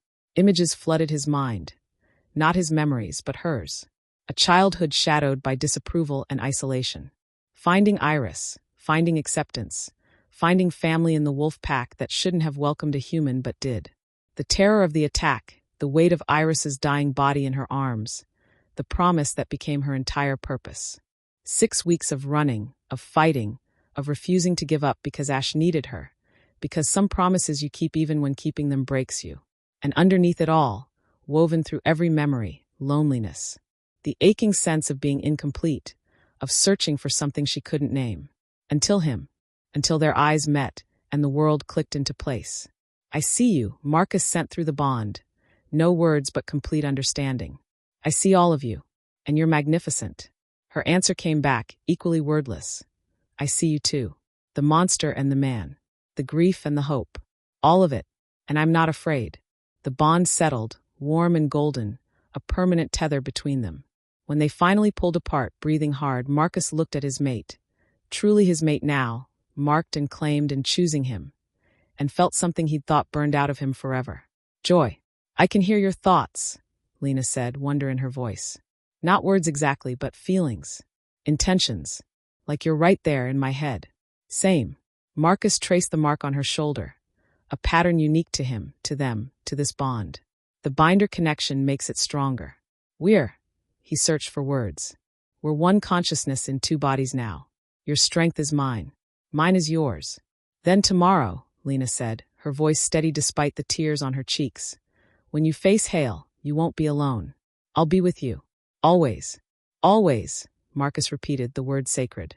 They held each other as the night slowly gave way to gray pre-dawn. Neither slept, but the exhaustion they'd been carrying seemed lighter now. Shared. As the first rays of light crept through the gaps in the walls, Marcus felt Lena's resolve through the bond. Steel wrapped in silk, unbreakable while tempered by fierce love. "Come back to me," she sent through their connection. "Win. Come home." "I will," he promised. "We're building that sanctuary. That home. I'm not leaving you. Not now. Not ever." As the sun rose, Marcus Frost prepared to face his last hunt. But he wasn't the same wolf who'd started this journey. He wasn't alone anymore. He wasn't lost. He was found. And he had everything to fight for. Chapter 17. The standing stones rose from the earth like ancient sentinels, a ring of granite monuments weathered by centuries. This place was old. Older than the pack, older than the territory disputes, older than the endless cycle of violence that had consumed Marcus's life. It was where alphas had been challenged since time immemorial, where leadership changed hands through blood and dominance, where Marcus's grandfather had won his position, where Cade's father had claimed his, and where Marcus Frost would either end Hale's reign or die trying. He stood in the center of the circle, dawn light painting the stones gold and crimson. He could feel Lena through the bond. She was hidden in the trees with Ash, as he demanded, but her presence was a constant warmth in his chest, her courage feeding his, her love anchoring him. "I'm here," she sent. "Always here." The first wolf emerged from the tree line. Then another. Then dozens more. Hale's pack, come to witness the challenge. They formed a loose circle around the stones, their eyes reflecting the dawn light like coins. Then Hale himself stepped into the circle. He was massive, bigger than Marcus remembered, his coat black as midnight, his eyes the cold silver of winter ice. But it wasn't his size that made Marcus's skin crawl. It was the wrongness emanating from him, the madness that had taken root where sanity should live. Hale shifted to human form, standing naked and unashamed in the center of the circle. His body was a map of scars, his face haggard with grief that had curdled into something toxic. Marcus Frost. His voice was conversational, almost pleasant. "I wondered if you'd come, or if you'd run, like you ran 3 years ago, like you ran when your family burned." The words were designed to cut. Marcus felt the barb sink in, felt the old guilt flare, and felt Lena's response through the bond. "Don't. You didn't run. You survived. There's no shame in that." Her certainty steadied him. The guilt didn't vanish, but it no longer controlled him. "I came," Marcus said simply. "Let's end this." Hale's smile was a terrible thing. "Oh, we will. But first," he gestured, and 2 wolves dragged a figure from the trees. Old, beaten, but alive. Eliza. Marcus's heart stopped. She'd survived. Barely. Blood matted her silver hair, and one arm hung at an odd angle, but her eyes were fierce and defiant. "A gift," Hale said. "I could have killed her. Should have. But I thought, why waste the opportunity?" He moved closer to Eliza, his hand going to her throat. "Yield. Give me the binder, or I snap her neck. Here. Now. And then I hunt down every wolf who ever sheltered you, every human who ever showed you kindness, and I make you watch as I." "No." Marcus's voice cut through the threats like a blade. "You want a challenge? You have one. Under pack law, under the old ways, this is settled between us. No hostages. No threats. Just you and me." Bold words for a wolf with no pack, no allies, no. "He has me." The voice came from the trees. Every head snapped toward it as Lena stepped into the clearing, Ash on her hip, her chin raised in defiance. "No," Marcus sent through the bond, panic flaring. "Get back, get safe, you promised." "I promised to be with you," Lena sent back, fierce and unshakable. "This is me keeping that promise." She walked forward until she stood beside Marcus, and the pack's reaction was immediate. They smelled the mate bond, saw the mark on her shoulder, visible because she'd deliberately worn a shirt that exposed it. More than that, they felt her. The binder's presence washed over the assembled wolves like a wave, and Marcus watched them respond. Postures relaxing, aggression fading, a collective exhale of something like relief. "A binder," one wolf whispered. Then another picked it up, the word rippling through the pack like wildfire. Hale's expression transformed from smug to enraged. "You completed the bond? You dare, she's mine, she was always meant to be. I'm not a possession." Lena's voice rang clear and cold. "I'm not a weapon or a prize or whatever twisted fantasy you've built in your broken mind. I'm a person. And I choose Marcus. I choose this bond. I choose to stand with him. The declaration hit the pack like a thunderclap, because a binder's choice mattered. It was sacred, and Lena had just declared herself publicly, irrevocably, Marcus's mate. Hale's control shattered. His shift was explosive, violent, pure rage given form. He didn't wait for ceremony or formality. He launched himself at Marcus with a snarl that shook the stones. Marcus barely had time to shift before Hale was on him, all claws and teeth and murderous intent. They collided in a whirlwind of fur and fury, two alphas locked in mortal combat. Hale fought like a demon. No strategy, no finesse, just overwhelming violence designed to destroy. His claws raked Marcus's ribs, opened wounds across his shoulder, sought his throat again and again. But Marcus had something Hale didn't: clarity. The bond with Lena kept him focused, kept the berserker rage at bay. He fought smart, fought human, using strategy instead of just strength. And he felt Lena through the connection, not fighting for him, but with him. Her binder's gift somehow extending through their bond, helping him anticipate Hale's moves, keeping his wolf mind clear and focused when bloodlust threatened to overwhelm. They fought until the dawn light turned golden, until the ground was slick with blood, until both wolves were shaking with exhaustion. Then Hale made his mistake. He went for Eliza, abandoned by the wolves holding her when they'd felt the binder's presence. He'd meant to use her as leverage, to force Marcus to yield. But Marcus was already moving. The bond let him feel Hale's intention a split second before he acted, gave him the edge he needed. Marcus hit Hale from the side, a gray meteor of fury and desperation. They tumbled together, snapping and snarling, closer now to the edge of the circle, to the drop-off beyond the stones. And in that moment, Marcus had a choice. He could kill Hale, end him, watch him fall, and know the threat was gone forever.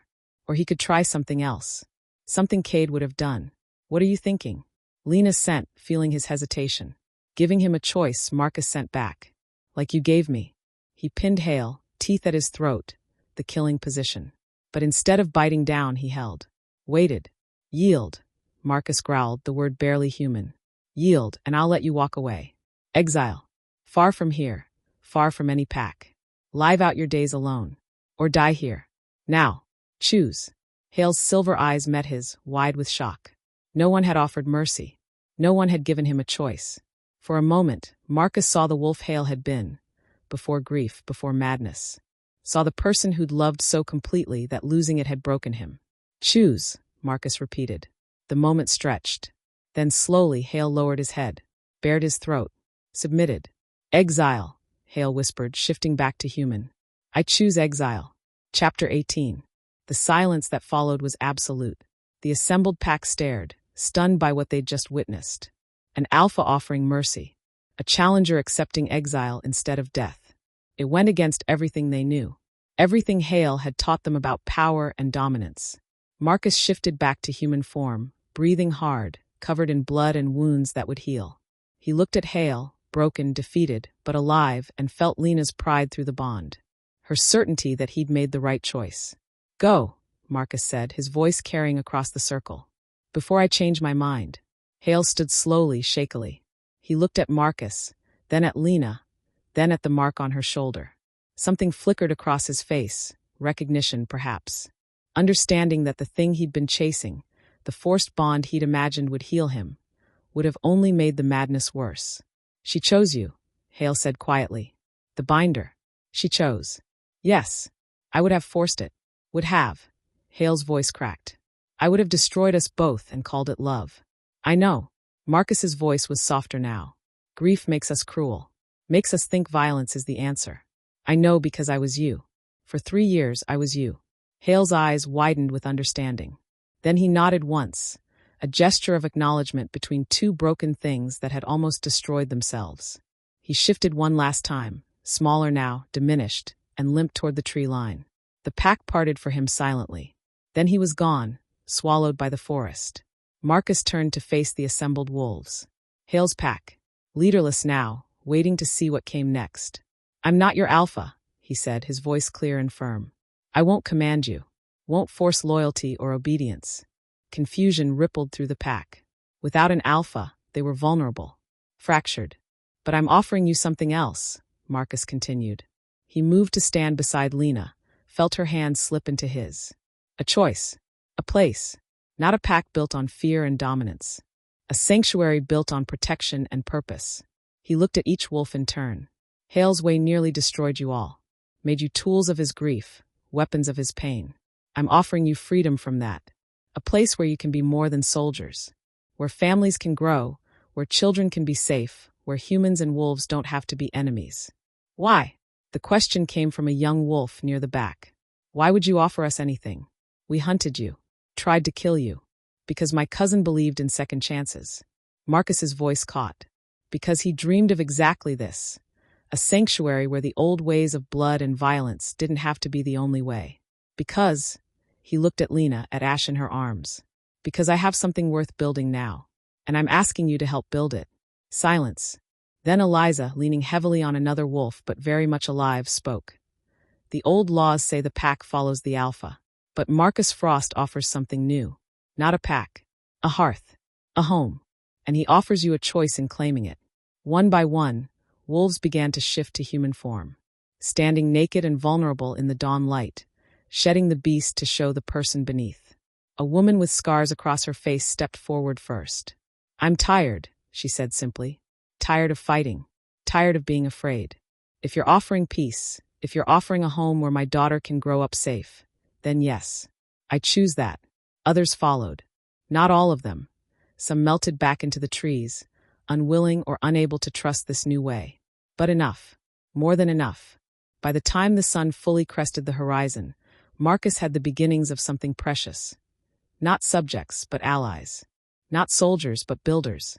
Lena squeezed his hand, and through the bond he felt her joy, her pride, her absolute certainty that Cade and Iris were watching and approving.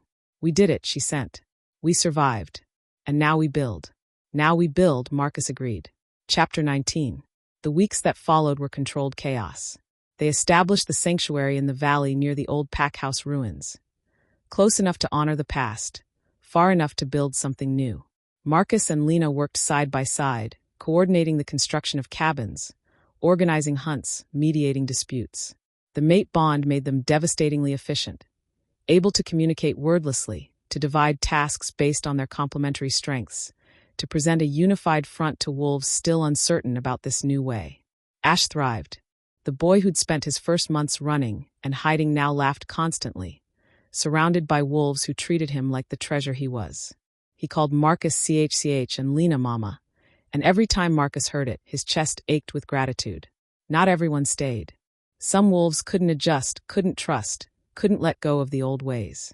Marcus let them leave with supplies and blessings, no hard feelings. The sanctuary only worked if people chose to be there. But most stayed. And more came. Wolves from other territories who'd heard whispers of a place where you didn't have to fight for your right to exist. Humans, too, eventually. Carefully vetted, slowly integrated, but welcomed. Lena's binder abilities proved invaluable. She could sense discord before it became violence, could soothe traumatized wolves with her presence, could help those struggling with their dual nature find balance. She became the heart of the sanctuary while Marcus was its spine, protection and purpose working in harmony. One evening, as the sun set gold and crimson over their new home, Marcus found himself standing at the edge of the valley, watching children play in the meadow. Wolf pups and human children together, their laughter rising like music. Lena joined him, sliding under his arm with the ease of long practice. Through the bond, he felt her contentment, her wonder at what they'd built. Cade would be proud, she said softly. So would Iris. Marcus pulled her closer, breathing in her scent. Honeysuckle and home. They'd love this. Love seeing their dream made real. It's not perfect, Lena said. We've still got wolves who struggle with the new rules. Humans who are suspicious. Resources that are stretched thin. It's not perfect, Marcus agreed. But it's real. It's growing. It's hope, Lena finished. It's hope made manifest. Through the bond, Marcus felt her touch his mind, sharing a memory. Ash's first steps, taken just yesterday while holding onto a wolf pup's fur. Both children tumbling together, laughing. This is what we fought for, Lena sent. This moment. This future.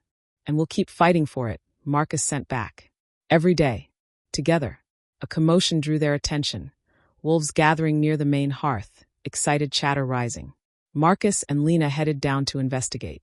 At the center of the crowd stood a figure Marcus recognized. Finn, the cautious wolf who'd been one of the first to approach them. He looked travel-worn, exhausted, but his eyes were bright with urgency. "Marcus," he said, "we've got visitors. 3 wolves from the Eastern Territories. They say," he paused, as if barely believing it himself.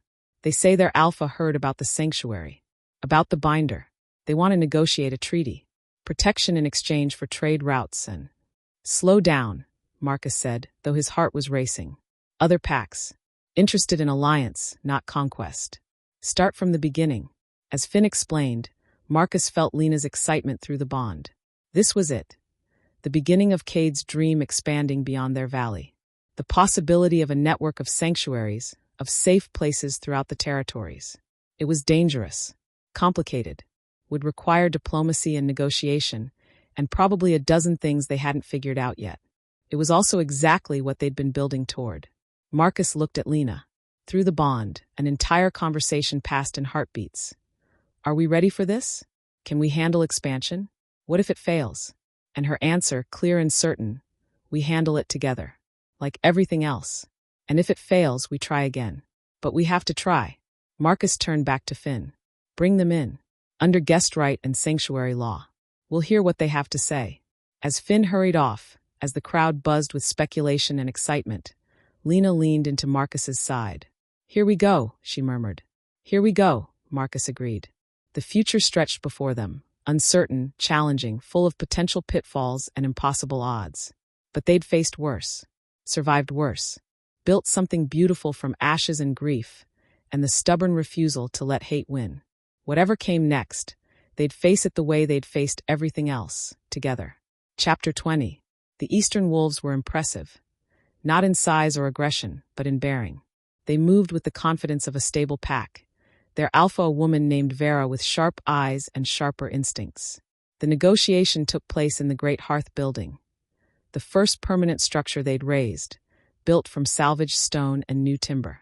It was symbolic, old and new, destruction and creation, existing side by side. Vera studied Marcus and Lena carefully, her gaze lingering on the mate mark, on the way they moved in unconscious synchronization. "A binder-bonded alpha," she said. "I didn't believe the stories. Thought they were exaggerations." "They're not," Lena said calmly. "But I'm not a weapon or a tool. I'm Marcus's mate and co-leader of this sanctuary. Whatever alliance you're proposing includes respecting that." Vera's mouth curved. "I like her. Direct." She leaned forward. "Here's our situation. We have territory, resources, stability. What we don't have is safety.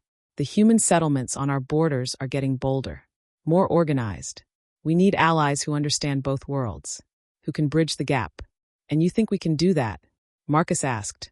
"I think you already are." Vera gestured to the valley visible through the windows. "You've got humans and wolves living together. Trading, working, coexisting. That's not just rare, it's revolutionary. Share that knowledge. Help us build something similar. In exchange," she pulled out a map, marked with territories and trade routes. "We offer protection, resources, and a network. Imagine sanctuaries across the territories. Safe havens connected by alliance instead of isolated and vulnerable." The vision was intoxicating. Exactly what Cade had dreamed of, expanded beyond anything Marcus had imagined possible. But it was also a target. The more visible they became, the more they'd attract attention. From hostile packs, from fearful humans, from anyone who saw their success as a threat. "It's dangerous," Lena said, voicing his thoughts. "Building something this visible, this organized." "It's already dangerous," Vera countered. "Being isolated and hidden hasn't kept anyone safe. It's just kept us scattered and weak. Together, we're stronger. We can negotiate instead of just surviving." Marcus felt the weight of the decision. This wasn't just about their sanctuary anymore. It was about a movement, a paradigm shift in how wolves related to each other and to the human world. Through the bond, he felt Lena's thoughts. This is what they died for. Cade, Iris, Eliza, all of them. They died believing this was possible. We owe it to them to try. "Give us tonight to discuss," Marcus said. "Tomorrow we'll have an answer." Vera nodded, satisfied. "That's all I ask. A chance. A choice. Seems to be your way." After she left, after the sanctuary settled into evening routines, Marcus and Lena stood in the hearth building alone. Ash was with trusted wolves, a rotating group of caretakers who'd become extended family. Are we ready for this? Marcus asked, voicing the doubt that had been gnawing at him. We've barely stabilized what we have. Expanding, building alliances, it's a massive risk. Everything we've done has been a massive risk, Lena pointed out. She moved to the stone hearth where a fire burned low, its warmth pushing back the evening chill. Trusting each other, completing the bond, showing mercy to Hale instead of killing him. Every choice that mattered was a risk. And if we fail, if this draws attention we can't handle, if we make ourselves targets, then we adapt. Fight. Survive. Like always. Lena turned to face him. But Marcus, look at what we've built. Look at those children playing together. Look at wolves and humans sharing meals, sharing stories, sharing lives. That didn't happen by playing it safe. That happened because we took the risk. She was right. She was always right, his mate, with her core of steel and her unshakable faith in what they could accomplish together. Cade would say yes, Marcus said slowly. He'd see this as exactly what he was working toward. A network of sanctuaries, actual peace instead of just cessation of violence. And Iris would remind us that growth is painful but necessary. Lena moved to him, slipped into his arms. We can't stay small and hidden forever. Not if we want this to last, to matter, to. A cry split the night. Urgent, alarmed. Marcus's head snapped toward the sound, his body already tensing for threat. But it wasn't an attack. It was excitement. They rushed outside to find a crowd gathered. All eyes turned toward the forest path. A group was approaching. Not wolves, but humans. A dozen of them, travel-worn, carrying children and belongings. At their head was a woman Marcus vaguely recognized. Someone from the settlement Iris had sometimes traded with. She saw him, saw Lena, and her face crumpled with relief. Please, she gasped, dropping to her knees. We heard there was a place, a sanctuary, where humans and them could live without fear, where children would be safe. Her voice broke. Our town burned. Raiders. We have nowhere else to go. Please. Marcus looked at the desperate faces, the frightened children, the people who'd lost everything and come here because they'd heard stories. Stories of a place that chose hope over hate. He looked at Lena. Through the bond, understanding passed between them.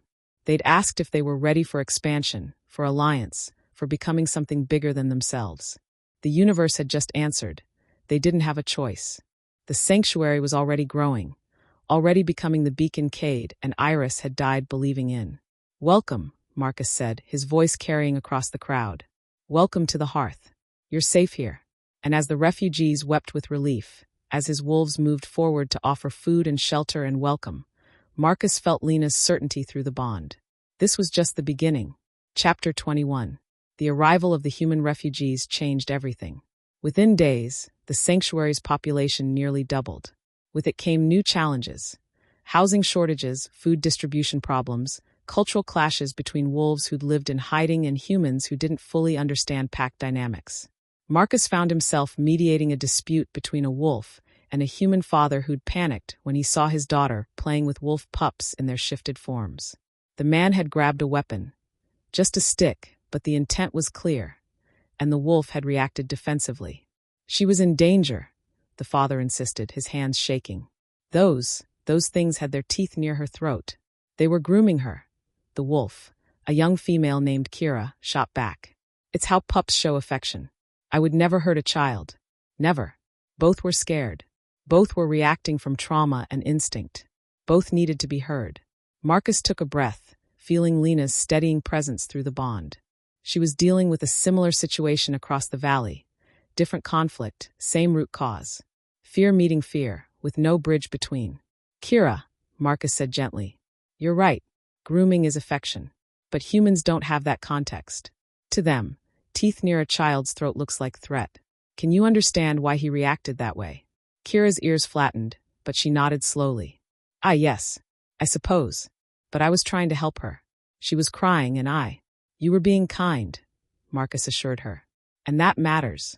But kindness needs to be understood to be received. He turned to the father. Your daughter wasn't in danger. But your fear is valid. You've been through trauma. You're in a new place with new rules. It's terrifying. The man's shoulders sagged. I just want her safe. After everything we've been through. I know. Marcus's voice was quiet. And she is safe. But safety here means learning. Both sides learning. Humans learning wolf customs. Wolves learning human fears. It's messy and hard and sometimes scary. But it's how we build something that lasts. He looked between them. So here's what's going to happen. Kira, you're going to teach a class. Wolf behavior. What different actions mean. How to read wolf body language. Help humans understand that not every snarl is a threat. Not every show of teeth is aggression. Kira blinked, surprised. I teach. You're gentle, patient, and good with children. Perfect for it. Marcus turned to the father. And you're going to attend. Bring your daughter if she wants. Learn. Ask questions. Let Kira show you that wolves can be trusted.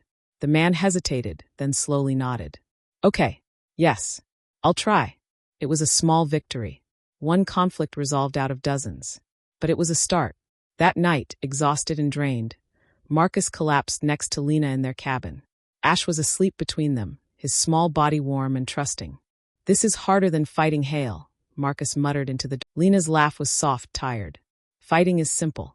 Building is complicated. She turned to face him, her hand finding his over Ash's sleeping form. But we're doing it. Slowly. Messily. But we're doing it. Through the bond, Marcus felt her exhaustion matching his own. But also her determination, her absolute refusal to give up. Vera's wolves leave tomorrow, Marcus said. They want an answer about the alliance. I know. Lena was quiet for a moment. I think we should say yes. Even with everything going on here? The chaos, the growing pains. Because of everything going on here, Lena corrected. We need allies. We need other sanctuaries to share the burden, to offer different perspectives. And we need to show that this works. That it can be replicated. She was right. She was always right. Cade would be proud of you, Marcus said softly. Of us. Of this. He'd also be horrified at how disorganized our supply chain is, Lena said dryly. And Iris would be lecturing us about proper food storage. But yeah, I think they'd be proud. Ash stirred between them, making small sleepy sounds. Marcus stroked his nephew's, his son's, hair, marveling at how far they'd come. From ruins and grief to this. A family, a home, a future. Tell Vera yes, Marcus decided. We'll build the alliance. Share what we've learned. Help other sanctuaries rise. And when it gets hard, when it inevitably gets hard, we'll handle it, Lena finished. Together. Together, Marcus agreed. Chapter 22. The alliance was formalized at dawn, with both packs gathered at the Standing Stones. Vera and Marcus clasped forearms in the old way, while Lena and Vera's second, a wolf named Thomas, witnessed. This is unprecedented, Thomas said, his voice carrying across the assembled wolves and humans. An alliance not built on dominance or territory, but on mutual protection, on shared values. He looked at the crowd. Some will call us weak. Some will see our cooperation as vulnerability. They're wrong. We're stronger together, Vera agreed. Stronger because we choose this. Because we build instead of just defend. Because we imagine a world where our children don't have to hide what they are. The crowd murmured agreement. Not everyone. There were still skeptics, still wolves and humans uncomfortable with the rapid changes. But enough. More than enough. As the ceremony concluded, as the alliance was sealed with the exchange of tokens and promises, Marcus felt something shift. Not just in their sanctuary, but in the larger world. They were no longer isolated. No longer alone. The Eastern Wolves left with plans to return in a month, bringing architects and farmers and teachers. They'd help build, and in return they'd learn. The network was forming, strand by strand. But success drew attention. 2 weeks after the alliance was formed, scouts reported movement in the Western Territories. Not a pack, something worse. Human hunters. Organized, well-armed, and moving toward them with purpose. The council, a mix of wolves and humans that Marcus and Lena had formed to help govern the sanctuary, met in emergency session. How many? Lena asked, her tactical mind already working through scenarios. At least 20, the scout reported. Maybe more. They're carrying weapons. Silver. They know what we are. Panic rippled through the room. Silver was deadly to wolves. Not the instant death of legend, but devastating enough.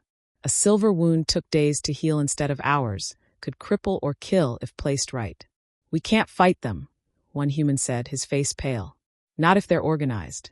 They'll slaughter us. We can't run either, a wolf countered. Where would we go? This is our home. Then we negotiate, Lena said, her voice cutting through the argument. We meet them. Talk. Show them we're not a threat. They're coming armed with silver, Kira pointed out. They're not coming to talk. Maybe not at first, Lena agreed. But we have something they don't expect, me. A human who chose wolves. Who can speak for both sides. Marcus's blood went cold. Absolutely not. You're not putting yourself in danger. It's not your choice, Lena said firmly, meeting his eyes. Through the bond, he felt her determination, her absolute certainty. I'm not just your mate. I'm co-leader of this sanctuary. This is exactly what a binder is for, bridging the gap. She's right, Vera's representative, who'd stayed behind as liaison, said quietly. Binders are respected even by humans who know about them. Rare enough to be valuable, powerful enough to be taken seriously. If anyone can negotiate, then I go with her, Marcus said, his voice leaving no room for argument. We face this together. Through the bond, Lena's resignation mixed with fondness. Always together, she sent. Always, he confirmed. The plan was formed. Marcus, Lena, and a small delegation, both wolf and human, would meet the hunters at the valley's edge. Under a flag of truce, they'd attempt negotiation. If it failed, the sanctuary would be ready. Defenses prepared, evacuation routes planned. Every wolf trained for combat standing ready. But they'd try peace first. Because that's what Cade and Iris would have done. The night before the meeting, Marcus held Lena close, breathing in her scent, memorizing the feel of her in his arms. If this goes wrong, he started. It won't, Lena interrupted. We'll make them understand. Make them see that we're not monsters. Just people trying to live. And if they don't want to understand, Lena was quiet for a moment. Then we show them that choosing peace doesn't mean we're defenseless. That sanctuary and strength aren't opposites. Her fierce certainty steadied him. Whatever came tomorrow, they'd face it like they faced everything. Together, with hope in one hand and steel in the other. I love you, Marcus said, the words still new enough to feel like revelation. In case I haven't said it enough. In case tomorrow. I know, Lena said, turning in his arms to face him. I feel it. Every moment through the bond. You don't need to say it. She smiled. But I like hearing it anyway. I love you, Marcus repeated, sealing it with a kiss. And we're going to survive this. Build our sanctuary. Raise ash. Grow old and annoying together. That's the plan, Lena agreed. And wrapped in each other's arms, bonded and certain and together, they faced the dawn. Chapter 23. The hunters waited at the valley's edge, a line of grim faces and gleaming weapons. Silver arrowheads caught the morning light, a clear message. We know what you are, and we came prepared. Marcus approached with Lena at his side, their small delegation behind them. He kept his posture non-threatening but confident. Not submissive, but not aggressive. A balance. The hunter's leader stepped forward. A woman in her 50s with iron-gray hair and eyes that had seen too much. She looked at Lena first, her expression unreadable. You're human, she said. Not a question. I am, Lena confirmed. My name is Lena. This is Marcus. We lead the sanctuary you're approaching. Sanctuary. The woman's mouth twisted. That what you're calling it? A den of monsters playing house. Marcus felt his wolf snarl beneath his skin, felt the mate bond flare with protective fury. But Lena's hand tightened on his, steadying him through their connection. We're calling it home, Lena said calmly. A place where humans and wolves live together peacefully. Where children, both human and wolf, can grow up safe. Where the violence and fear that's poisoned both our kinds doesn't have to be the only way. Peacefully. The woman laughed, harsh and bitter. Tell that to the settlements they've burned. The people they've killed. The families they've destroyed. You're right, Lena said, and the agreement clearly surprised the hunter. Wolves have done terrible things. Hurt people. Destroyed lives. Just like humans have hunted wolves, killed them, driven them to the edge of extinction. She paused. We can spend the rest of our lives trading atrocities, counting grievances. Or we can try something different. And what's that? The woman's hand didn't move from her weapon. Peace. Lena gestured to the valley behind them. Come see. No weapons on either side. Just come look at what we're building. Talk to the humans who've chosen to stay. The wolves who've chosen to coexist. See for yourself if we're the monsters you expect. It's a trap, one of the hunters muttered. Then you'll have all the justification you need to attack, Marcus said, speaking for the first time. But if it's not, if we're telling the truth, then maybe you go back and tell others. Tell them there's another way. The woman studied them for a long moment. Marcus could see her weighing options, calculating risks. I'll come, she finally said. Just me. My people stay here, weapons ready. If I'm not back by sunset, they attack. No mercy. Understood, Lena said. The woman, she introduced herself as Catherine, followed them into the sanctuary. And Marcus watched her face as she took in the reality of what they'd built. Children playing in the meadow, wolf pups and human children, supervised by adults of both species. A construction crew, mixed wolf and human, raising a new cabin, working in coordinated silence. The communal hearth where families gathered for meals, the careful protocols and respect evident in every interaction. Catherine said nothing, but her grip on her weapon loosened slightly. They brought her to the great hearth building, where members of the council waited. Wolf and human, young and old, each with stories of how they'd come to the sanctuary, what they'd survived to get here. A woman, human, spoke of losing her family to a rogue wolf attack, of her rage and desire for revenge. But here, she said, I met wolves who'd lost family to humans, who were just as angry, just as broken. And we, she gestured to a wolf sitting beside her, we found common ground in grief, chose to heal instead of hate. The wolf added, it's not easy. Some days I still see her kind and remember my mother's death. But then I see the children playing, and I remember. They deserve better than our pain. Story after story, testimony after testimony. Not painting wolves as saints or humans as villains, but showing the messy, complicated reality of trying to build peace. Finally, Catherine spoke. She stopped, started again. This is extraordinary, unprecedented. But, she looked at Marcus, at Lena. It's also fragile. One incident, one wolf going rogue, one human panicking, it could all collapse. Yes, Lena agreed simply. It could. That's why we work so hard.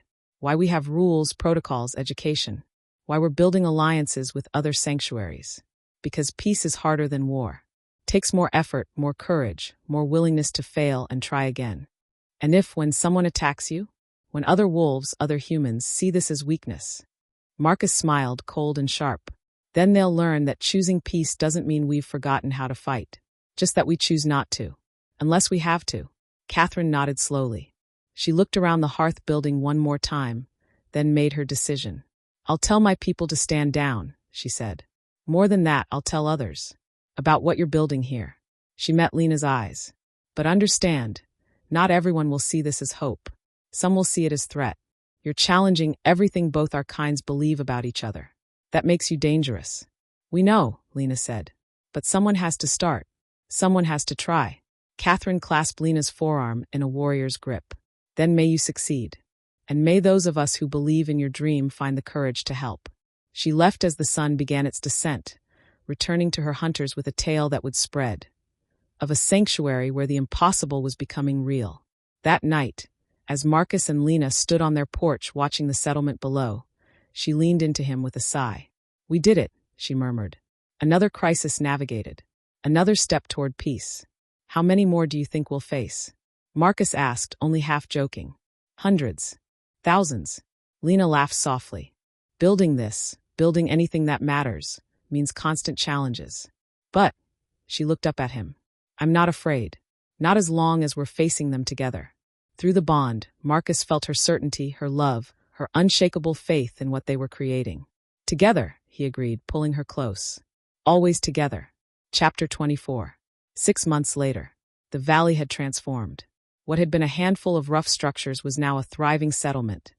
Permanent buildings with stone foundations, a communal hall large enough for the entire sanctuary, workshops where wolves and humans worked side by side creating goods for trade. The alliance with Vera's pack had blossomed. 2 more sanctuaries had been established in neighboring territories, each using what Marcus and Lena had learned, each adding their own innovations. A network was forming, fragile still, but growing stronger with each passing week. Marcus stood at the overlook, watching the evening activity below. Smoke rose from cooking fires.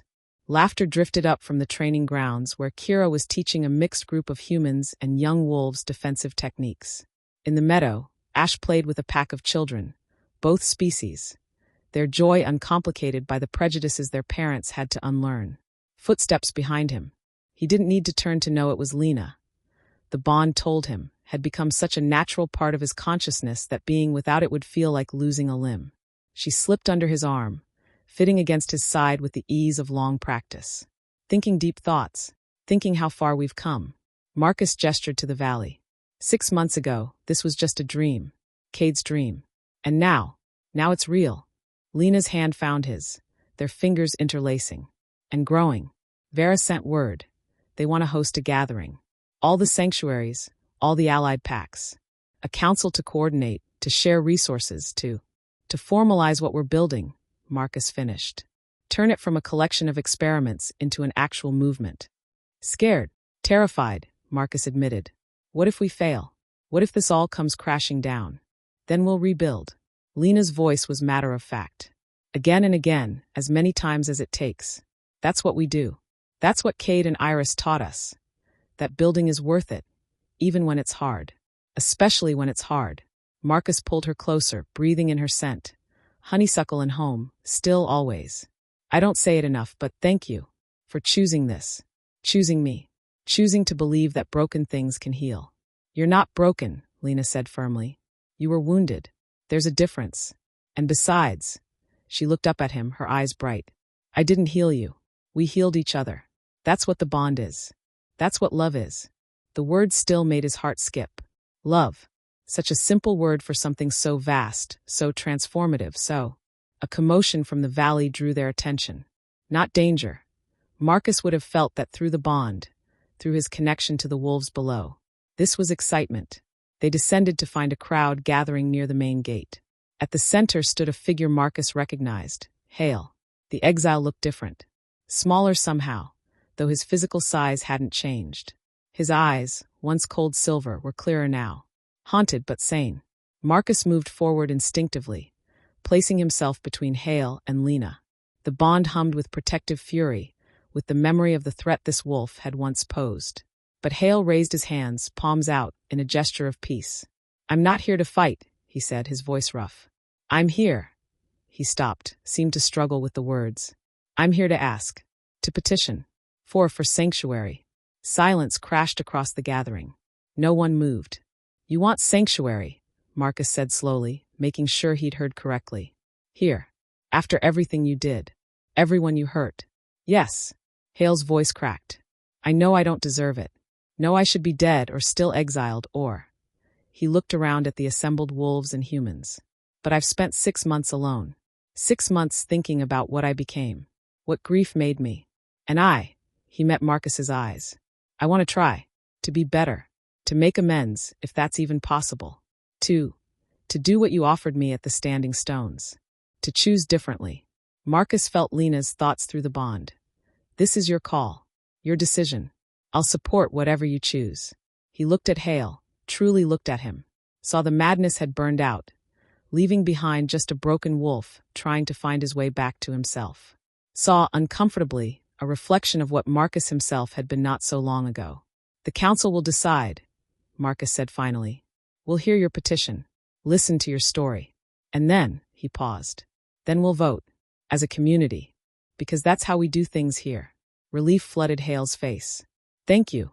Thank you. The council meeting was tense. Many voices spoke against accepting Hale. The pain he'd caused was too recent, too raw. How could they trust him? How could they feel safe with him here? But other voices spoke for mercy, for second chances, for the principle that the sanctuary was supposed to represent, that anyone seeking to change, to heal, deserved the opportunity to try. Lena was the one who finally swayed the vote.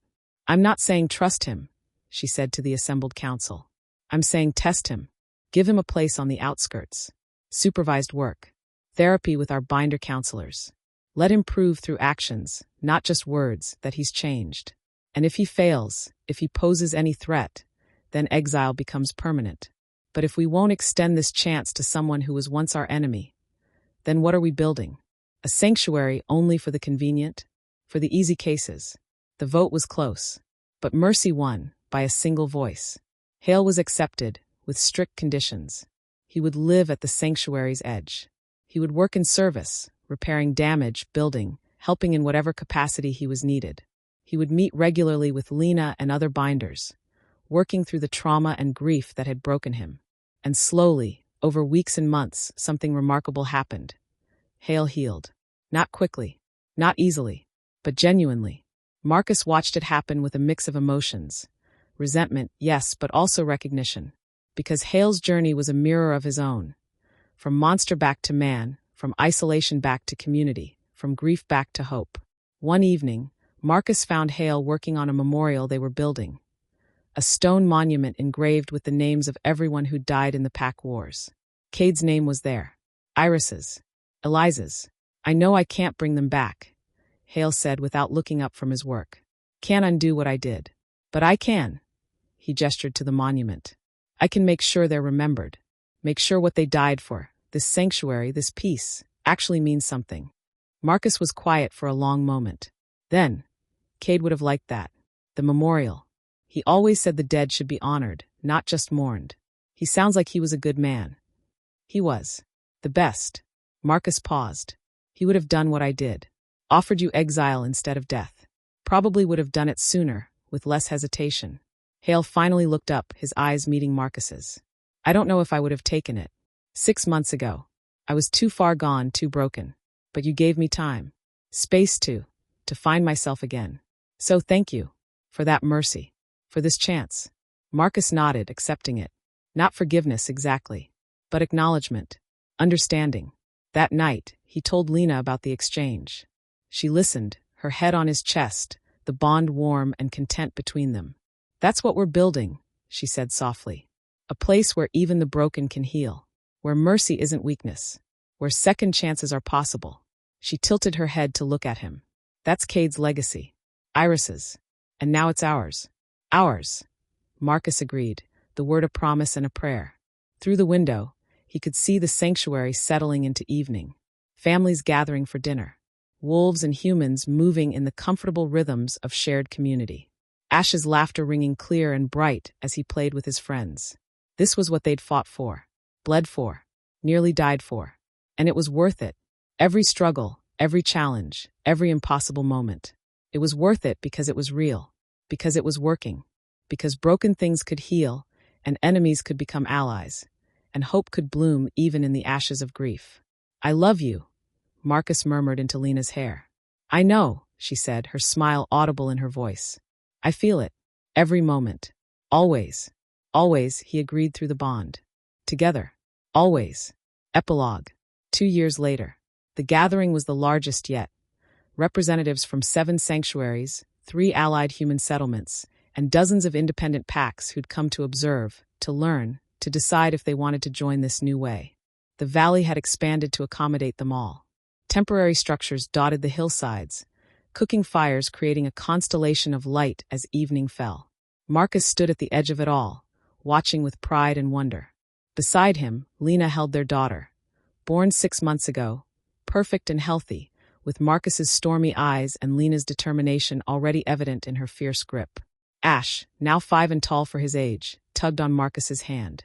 CHCH, come on. Aunt Vera's wolves are teaching us how to track. Shouldn't you be in bed?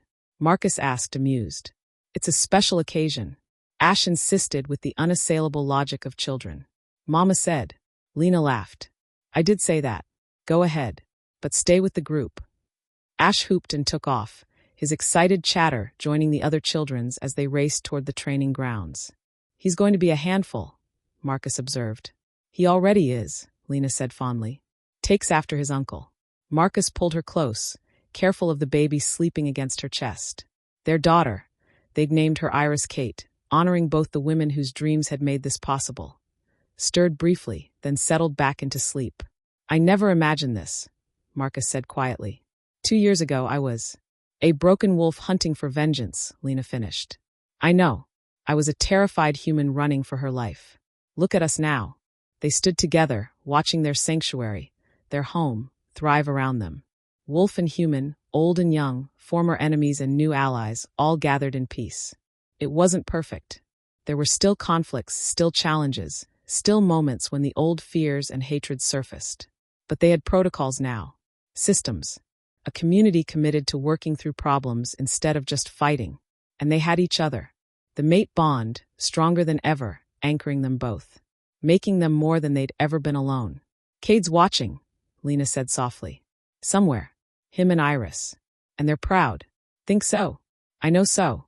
Lena turned in his arms, careful of Iris Kate, and kissed him softly. Because we took their dream, their impossible, beautiful dream, and we made it real. We built the sanctuary they died believing in. And more than that, she gestured to the valley, to the gathering, to the network of lights spreading across the territory. We're teaching others to build their own, to choose peace, to imagine a world where our children don't have to hide. Marcus looked down at his daughter, at the peaceful weight of her in his mate's arms, at Ash racing through the crowd, laughing, safe, surrounded by people who loved him, at the home they'd built from ashes and grief and stubborn hope. We did it, he said, wonder in his voice. We actually did it. We did, Lena agreed. And we'll keep doing it. Every day. Building, growing, adapting. Because that's what family does. That's what love is. As the stars emerged overhead, as the sanctuary settled into evening contentment, as their daughter slept and their son played, and their mate bond hummed warm and true, Marcus Frost finally understood what his cousin had been trying to tell him all along. True strength wasn't in the snarl or the bite. It was in this, in choosing to build instead of destroy, to love instead of hate, to believe that broken things could heal and broken wolves could find their way home. And they had. Against all odds, through impossible challenges, they'd found their way home. Together. Always together. The end.